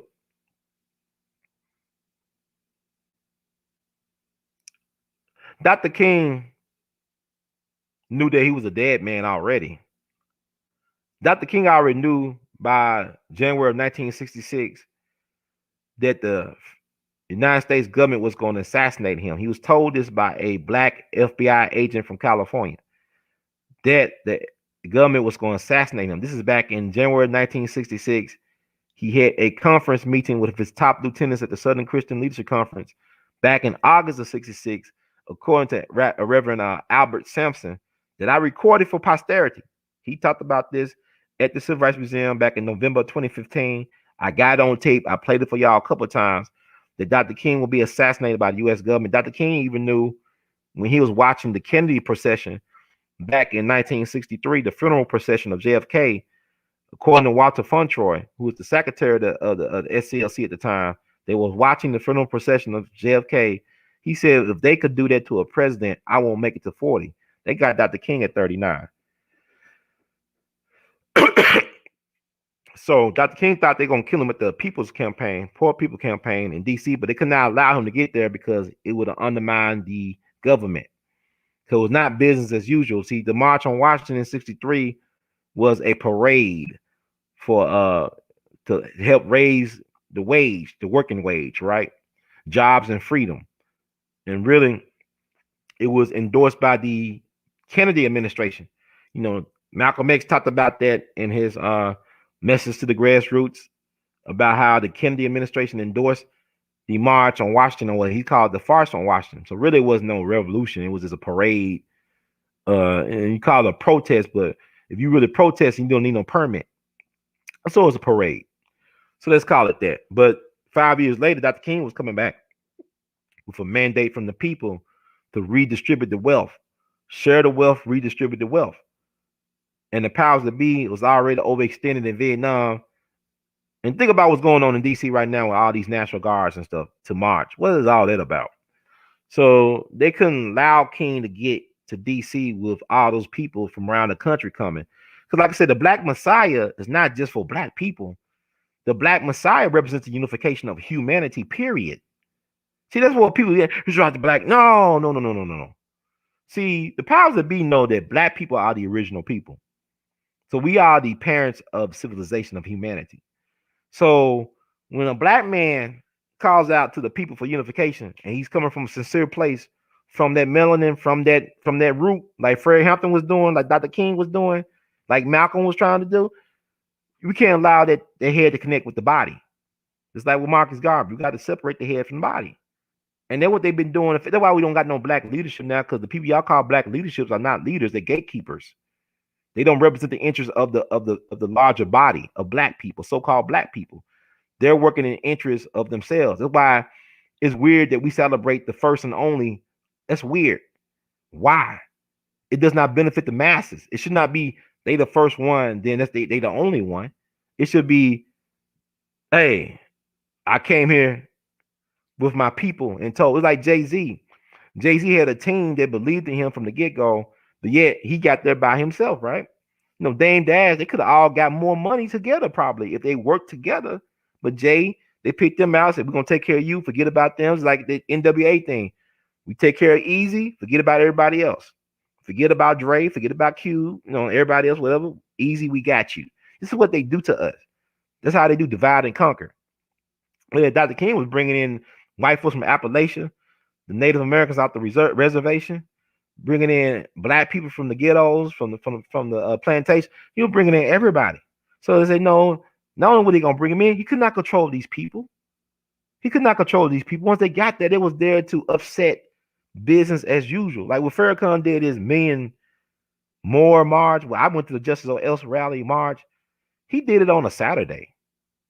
He didn't do it on a Monday or Wednesday. He did it on a Saturday. So he already was making his compromise with the powers that be, not to be a nuisance, not to disrupt business as usual. And I'm not knocking Farrakhan. He's a Taurus too. I'm not knocking him. I'm just saying what is you should be thinking about. Because like I said, you don't need no permit for a protest if it's a true protest, because a protest is going against business as usual. It's not to, let's get this procedure and all. Yeah, that's crazy. That's insanity. That's real insanity. When you call it this a protest, when it's not a protest, it's a parade when you get a permit. The protest is not to go along with the powers that be, it's to upset the powers that be and heighten the contradictions. So that's what a black messiah really is. It's not just for black people, it's for all of humanity to be united under black consciousness. And that cannot be allowed to happen in a system that thrives off divide and conquer and fear. And that why they took out King and Fred Hampton and Malcolm and Garvey and on and on and on and on. So y'all be celebrating people they ain't worth celebrating. I finally saw Good Trouble about John Lewis. Dawn Porter did that. Shout out to her. We actually interviewed Dawn Porter some years ago when her Spies Mississippi came out. You should look at the Spies Mississippi as well. But I even shocked her when I told her that Thurgood Marshall was an informant. And that's another thing. Thurgood Marshall was an FBI informant. The man whose name is on the Baltimore airport was an FBI informant. The first black Supreme Court justice or associate, whatever you want to call him, was an FBI informant. This is not no hearsay or gossip. This is actual factual. Thurgood Marshall provided information to J. Edgar Hoover on the black movements of his day. He believed that Dr. King and Malcolm X got too much credit for the work he was able to do within the system. Now, Thurgood Marshall was an amazing lawyer and advocate for black people. Not to take that away from him, I think that he did 32 Supreme Court cases before the Supreme Court, and he won 29 of those cases. He won 29 cases out of 32 before the Supreme Court as a lawyer. Not to knock, and I really enjoyed the movie that Chadwick Boseman did when he played Marshall, Thurgood Marshall, called Marshall. He didn't look like Marshall. He had the spirit of Marshall. But Thurgood was an FBI informant. This is nothing. I'm not trying to disparage his name, but I told Dawn Porter that upset her. She couldn't believe it. Then some other people chatted in and said, yeah, it's true. He was an informant. And it's been proven. It's like he had no love for Dr. King or Malcolm like that. He despised them guys. He said them guys got a lot of publicity for nothing to him. He said the real work is going through litigation through the courts. What he was doing. He put his life on the line for the people. He almost got lynched and stuff like that. He got into fights and stuff. So Thurgood Marshall was no punk, was no pushover, but he was an informant for the FBI. So how does that look when you know that information? How does it look? But you got to heighten the contradictions. And everybody got their flaws. So I'm not here to knock even Huey. Like I said, Huey had a drug problem. Huey did some things that people may question, is that the right thing to do, whatever. But Huey, he did things for the people, and you live in an imperfect world, so you make imperfect people, not trying to, like with Ernest Withers. I'm just putting stuff out here because a lot of us get too emotional about a lot of things. It's not worth getting emotional about. It is what it is, right? What has happened, right? But we could learn from it. And that's the most important thing. But yeah, John Lewis documentary. John Lewis lived to be 80 years old. John Lewis, whatever you may think about John Lewis, I know people we like to, clown John Lewis. A lot of us do. I actually gave him a Lifetime Achievement Award. I got respect for John Lewis. John Lewis he was courageous. Whatever you may think about his politics and all this stuff, later, the man had courage. And yeah, he got beat up. He got beat up a lot. He got arrested a lot, but he believed in what he believed in. And now years later, he kind of mellow out, whatever. In the movie track, like he did so much in Congress.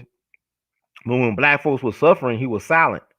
Like, where was his conscience of the Congress mindset when black folks was catching hell in the post aftermath of Katrina, of Hurricane FEMA? Where was he at when Katrina happened on black folks? And I think they acknowledged that he didn't go along with the crime bill. Y'all could correct me, but I think they showed that he voted against the crime bill. But also look what he did when he ran against Julian Bond for that seat that he occupied when he died. This man threw away 25 plus years of friendship over that. I mean, he accused Julian Bond of having a drug problem. He told Julian, look, I got tested for drugs. I think Julian should get tested for drugs in his own way. But let's show you that John Lewis was all this Mr. Nonviolence. He had a ruthless thing about him too. And I met him a couple times. He wasn't a bad person. He's a likable dude. But to be in politics the way he was in politics, you can't be a pushover. You got to be a little bit ruthless. And he basically, he was ruthless when he ran against Julian Bond. And I met Julian Bond. Julian Bond is interesting. He come from black royalty, I guess.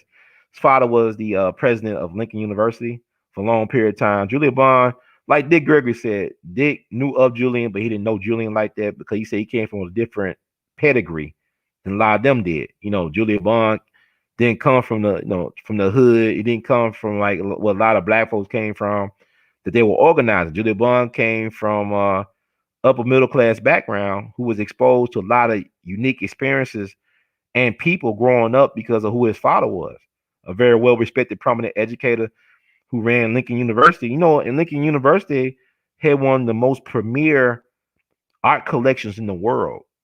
They had one of the greatest art collections, especially modern art collections in any place in the world. It was a white dude, a doctor, I believe, who donated that gallery to Lincoln University. I think the white folks got it back. Just like in Tennessee State University, was that Fisk University? Either Fisk University or Tennessee State University had this amazing Georgia O'Keeffe collection. They had an amazing modern art collection that the white folks take it. Black folks always allowing white folks to take everything. And really, they're not taking it, we just giving it to them. This stuff is despicable. I think they did a documentary about that white philanthropist and his art collection that he gave to Lincoln University. And I think it's a museum in Philadelphia that got access and ownership of that. And y'all, I'm gonna give y'all the homework. I'm tired of just telling all the information. Why don't y'all find it out what I'm talking about? But imagine if Fred Hampton was able to be alive right now. How much you think Fred Hampton would have done if he was able to make it to almost 80 years of living? This man did a lot in 21 years. How much you think he would have got done?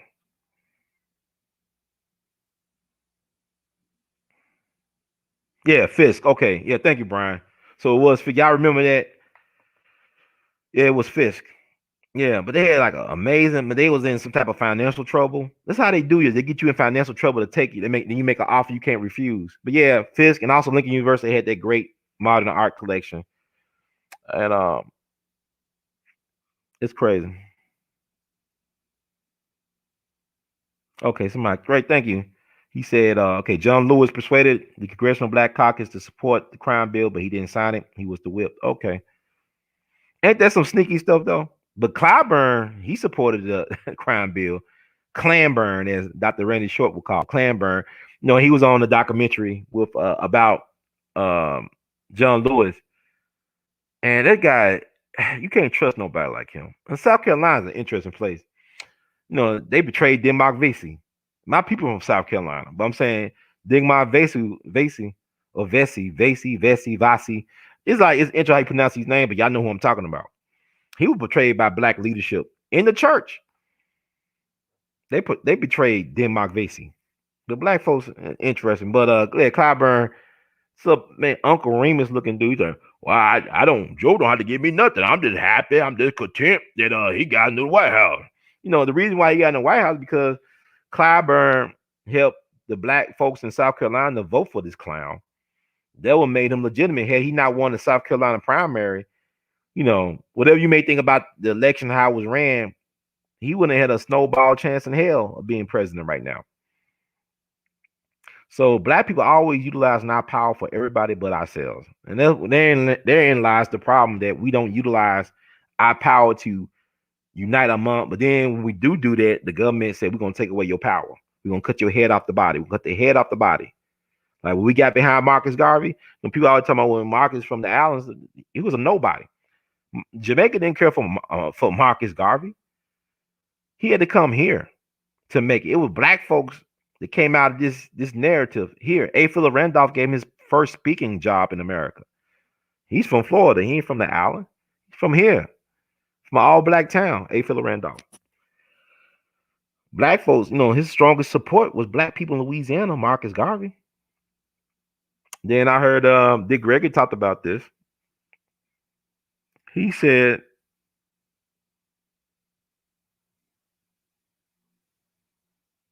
let me see.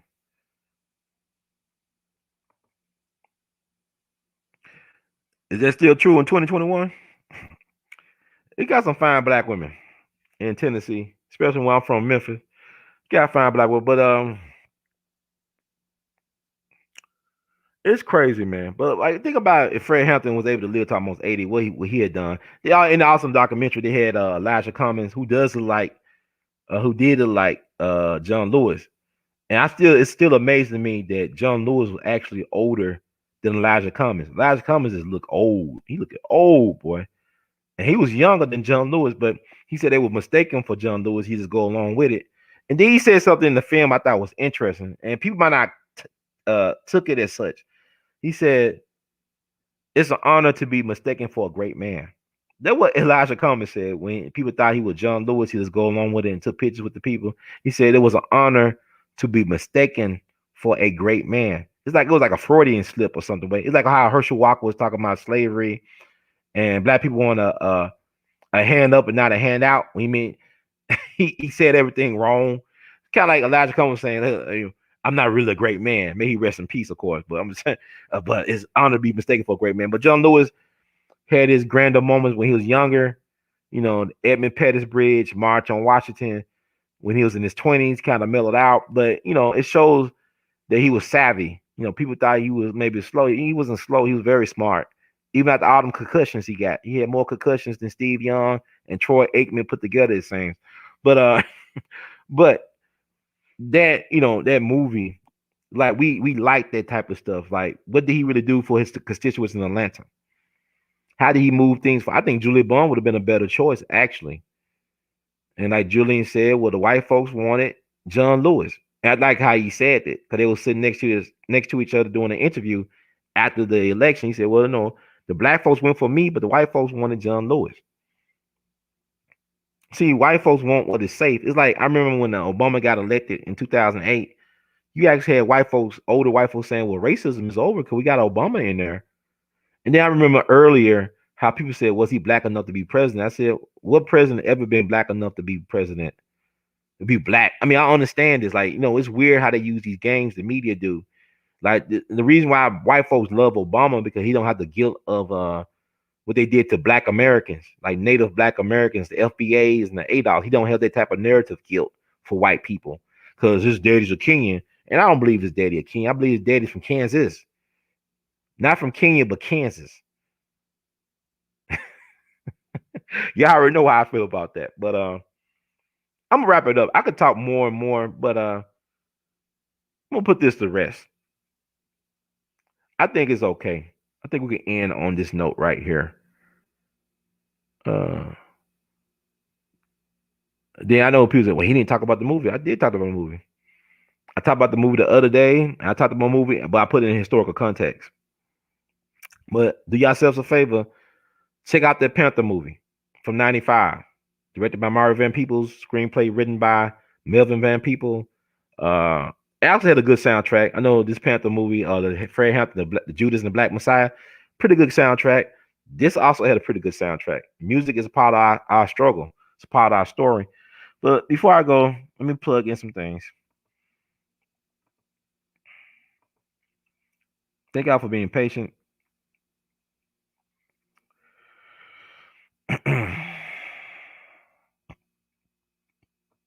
Check out the Independent Lens while you still can, while it's still free, I guess. The first Rainbow Coalition movie. The documentary is under an hour. It's worth looking at. Now, that guy right there, his name is Bobby Lee Jr. or the second, but his full name is Robert E. Lee Jr. So he's up in that scene. You know how I remember that scene in the Judas and the Black Messiah with Fred Hampton and them came to that part of Chicago where the poor whites live at that meeting, and the guy named Preacher was up there before that Confederate flag. So he actually was doing that. Bob Lee actually went into that meeting and talked to the white folks at that time. And Bob Lee was from Houston, Texas. He passed away back in 2017. So he was dead. He was a righteous ancestor once this documentary came out this year. But he told them white folks, he saw that Confederate flag he wasn't cool with, but he said, hey, my name is Robert E. Lee Jr. The white folks looked at him, they started laughing. Okay. But the thing about he knew that, like Dick Gregory said, them poor whites are not our enemies. They're not the real white people. Real white folks set policy. They don't have enough money in the bank to be white. They poor white trash. But like the thing about it is, I'd rather be a poor white trash than to be a rich nigga.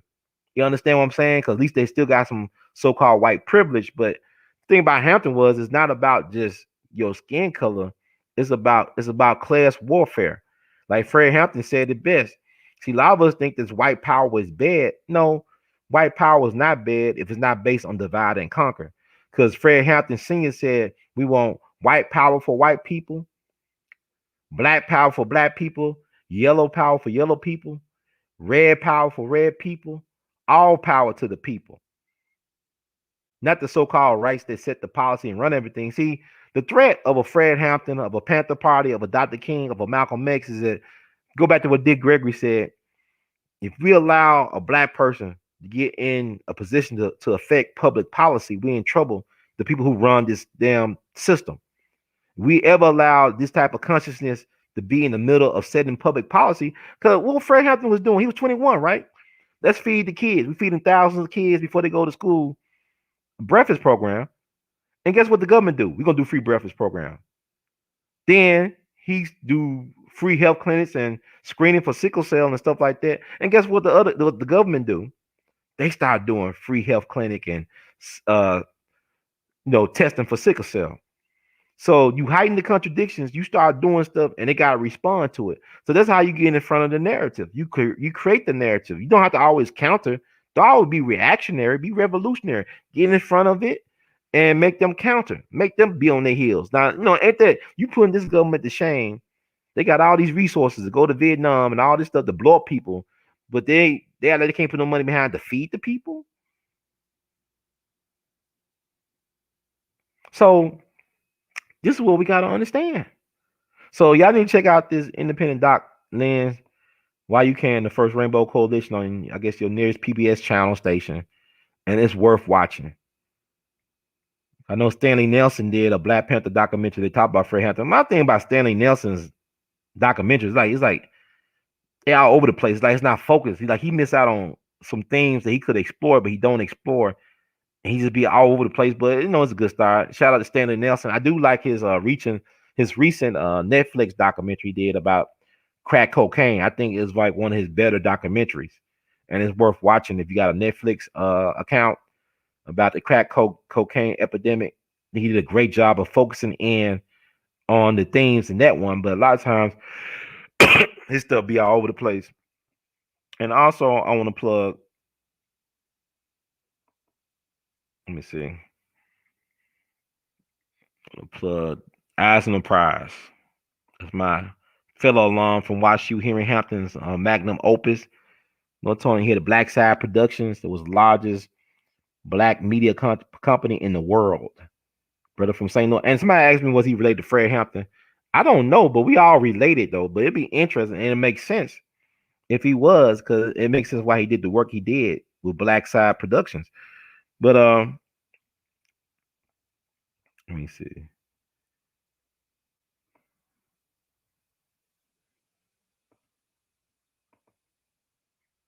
Go to this site. This is amazing. This is my alma mater. One of my mentors, my Jegna, Dean McLeod, made that happen. He outbidded a whole bunch of different places for the archives of Black Side Productions. And like I said, they made the Eyes on the Prize series. Like you look at the Judas and Black Messiah, they showed the footage of William O'Neill. They got that from here, from the Eyes on the Prize series. These guys actually went to garbage bins and news stations around the country, saving important, precious civil rights footage. And you look at, let me see that they got all their interviews cataloged, all the interviews that went to making this amazing docuseries, award-winning docuseries. You can look at all their interviews. You got Ralph Abernathy. Not only do they got the transcripts, but you can actually view the actual video. Now, all the footage that you got in these, in this browser, in this archives, they didn't use all of the footage. They might have filmed somebody for 2 hours or an hour. They got Huey Newton. They might use the snippets of that interview, but you get the whole interview along with the transcripts. You understand? So you can break this down. This is an amazing teaching tool that my alma mater, the one that traumatized me, they did right by me on this one. They got the Eyes on the Prize whole thing available to the people to access for free. It's ironic that you think about it, the footage that these people save, the reason why you didn't see Eyes on the Prize for a long time, they had to actually license the footage that they saved from the garbage bin. Now the white folks had the nerve, you gonna save the garbage? I guess one man's garbage is none of that's treasure. We'll give you a license. You got to pay a license fee. And so I guess that's why Eyes on the Prize was on TV for a while, because people had to pay the license fee for the footage in the dang documentary. But now you can access this 24/7 at WashU. My alma mater, Missouri. Let me see. It's called digital.wusl. It's digital.wustl.edu/eyes on the prize. I mean, that's available, man. That's a teaching tool. All you teaching homeschool, get your kids on that. I remember when I went back to the archives before they had everything online. I went there, spent a week in the archives back in 2009. It was amazing. And they would give you like these books, these bounded books with Eyes on the Prize on the bounder, all the transcripts in this bounded book, like a little pocket Bible, whatever. But they'll give it to you for free when you visit the archives. I don't know if they still do that, especially right now, what's going on in the world. But I got several of those books I would always sometimes give away for free. Wish I would have kept most of them now. I would give these books out to friends and family and stuff so they can learn this information. Very important stuff. So all man. So like I said, it's so much stuff I could talk about. And I don't talk about. I just keep a lot of stuff to myself. I live a very loner. I'm a loner for real. I get along with people. I'm not socially awkward. I know how to talk with people. I know how to deal with people. I know how to lead people. But I spend most of my time alone. So With that said, I think it's about 2:10. I have officially went longer than the movie Judas and the Black Messiah. I know people say he didn't talk about the movie. I did talk about the movie. I gave you some history lessons, some homework assignments, and all that stuff. You learn stuff you never knew. You never knew about Frank Ward and the Mac and all that stuff. You know, whatever. You some of y'all do. And I love to get people from Oakland from that era. If you know anything about Frank Ward and Huey and all that, please post it in the comments below as well.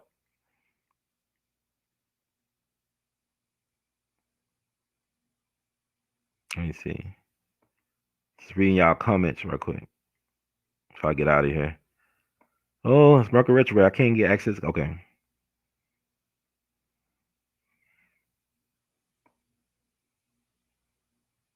Yeah, Robert E. Lee. But I mean, God got a good sense of humor, man. The Most High has a good sense of humor.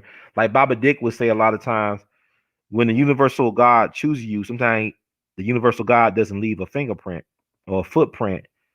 A lot of work that Dick Gregory did, he does not get acknowledged for because people don't know. Like people don't know that he was a sole inspiration for Freedom Summer 1964. Unless you look at that documentary Freedom Summer did by Stanley Nelson, that was a good one.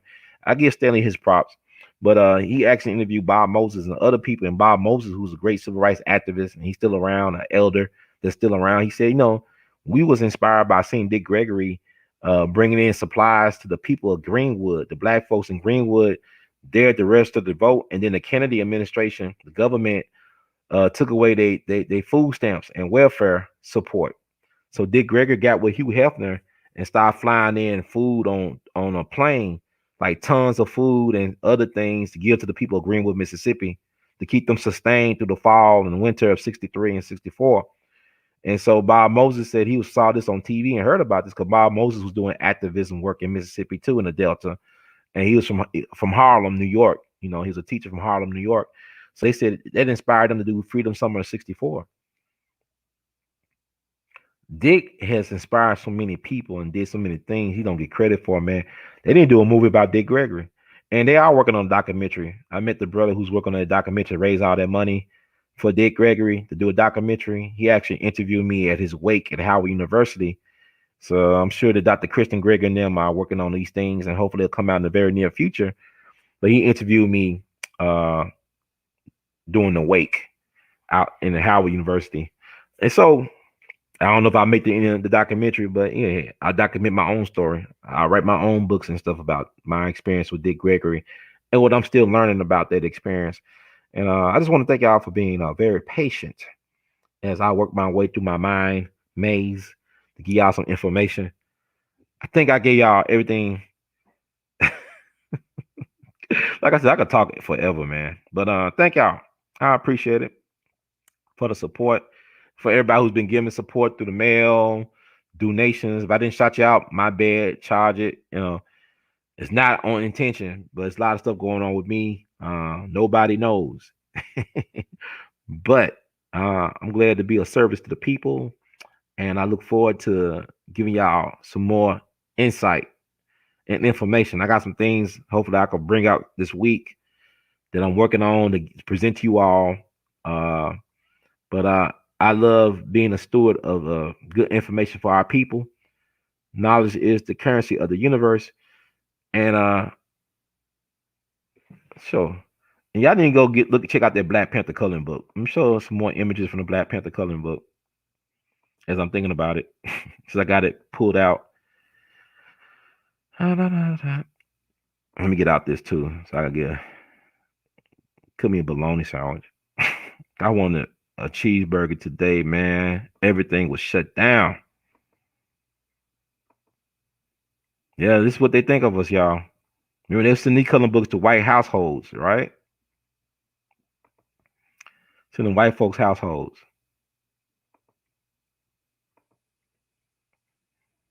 That's what they think of us. We got to control our media. That's why black media matters. We got to control the narrative.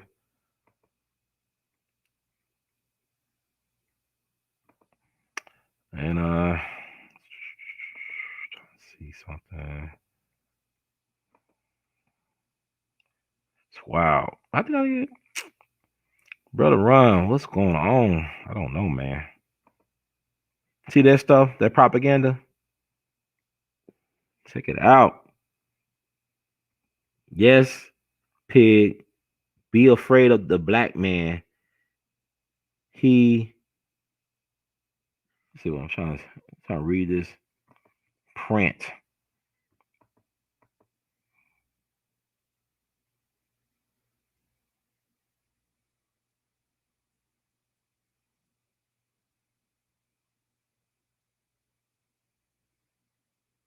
Okay, it's interesting. So these are all this propaganda, right?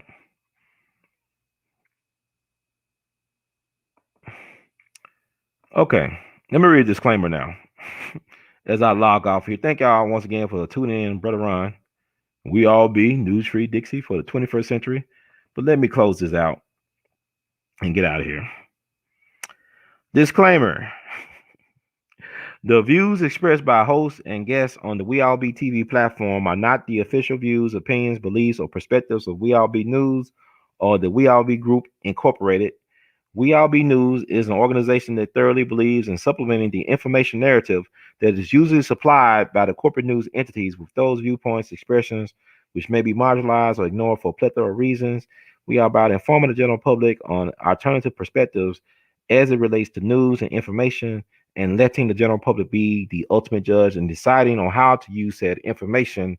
Informed citizens are responsible citizens. Thank you for your support. And that does it for this edition. If you want to support the brother Artevis and We All Be movement, because knowledge is currency in the universe, but also we need currency to pay bills and to keep things going. You could cash out your support. $ R2C2H2. You could PayPal or Google Pay it and Zelle it. R2C2H2 at gmail.com. And also, you could buy Art of His Art, R2C2H2.com. You could wear Art of His Art. Got my Dick Gregory Brothers M and Baba Dick too. Mega, let's see, Mega, okay, Mega Evers, Malcolm, Kane, and that old and young Dick Gregory. Dick Gregory was the only one to make it out of his 30s. Mega was taken from us at 37, Malcolm and Martin 39, Dick lived to be 84. He lived over twice their age. And you look at somebody like a Dick, a well-lived life. Like I was saying, what if Fred Hampton lived to be Dick Gregory age or whatever, or John Lewis age? Well, the things he would have accomplished. But it is what it is. But thank you all, family. In words of Duke Ellington, we love you madly. Y'all keep on producing and pushing. Peace out, one love, and it don't stop. Don't stop till you get enough. Don't stop till you get enough.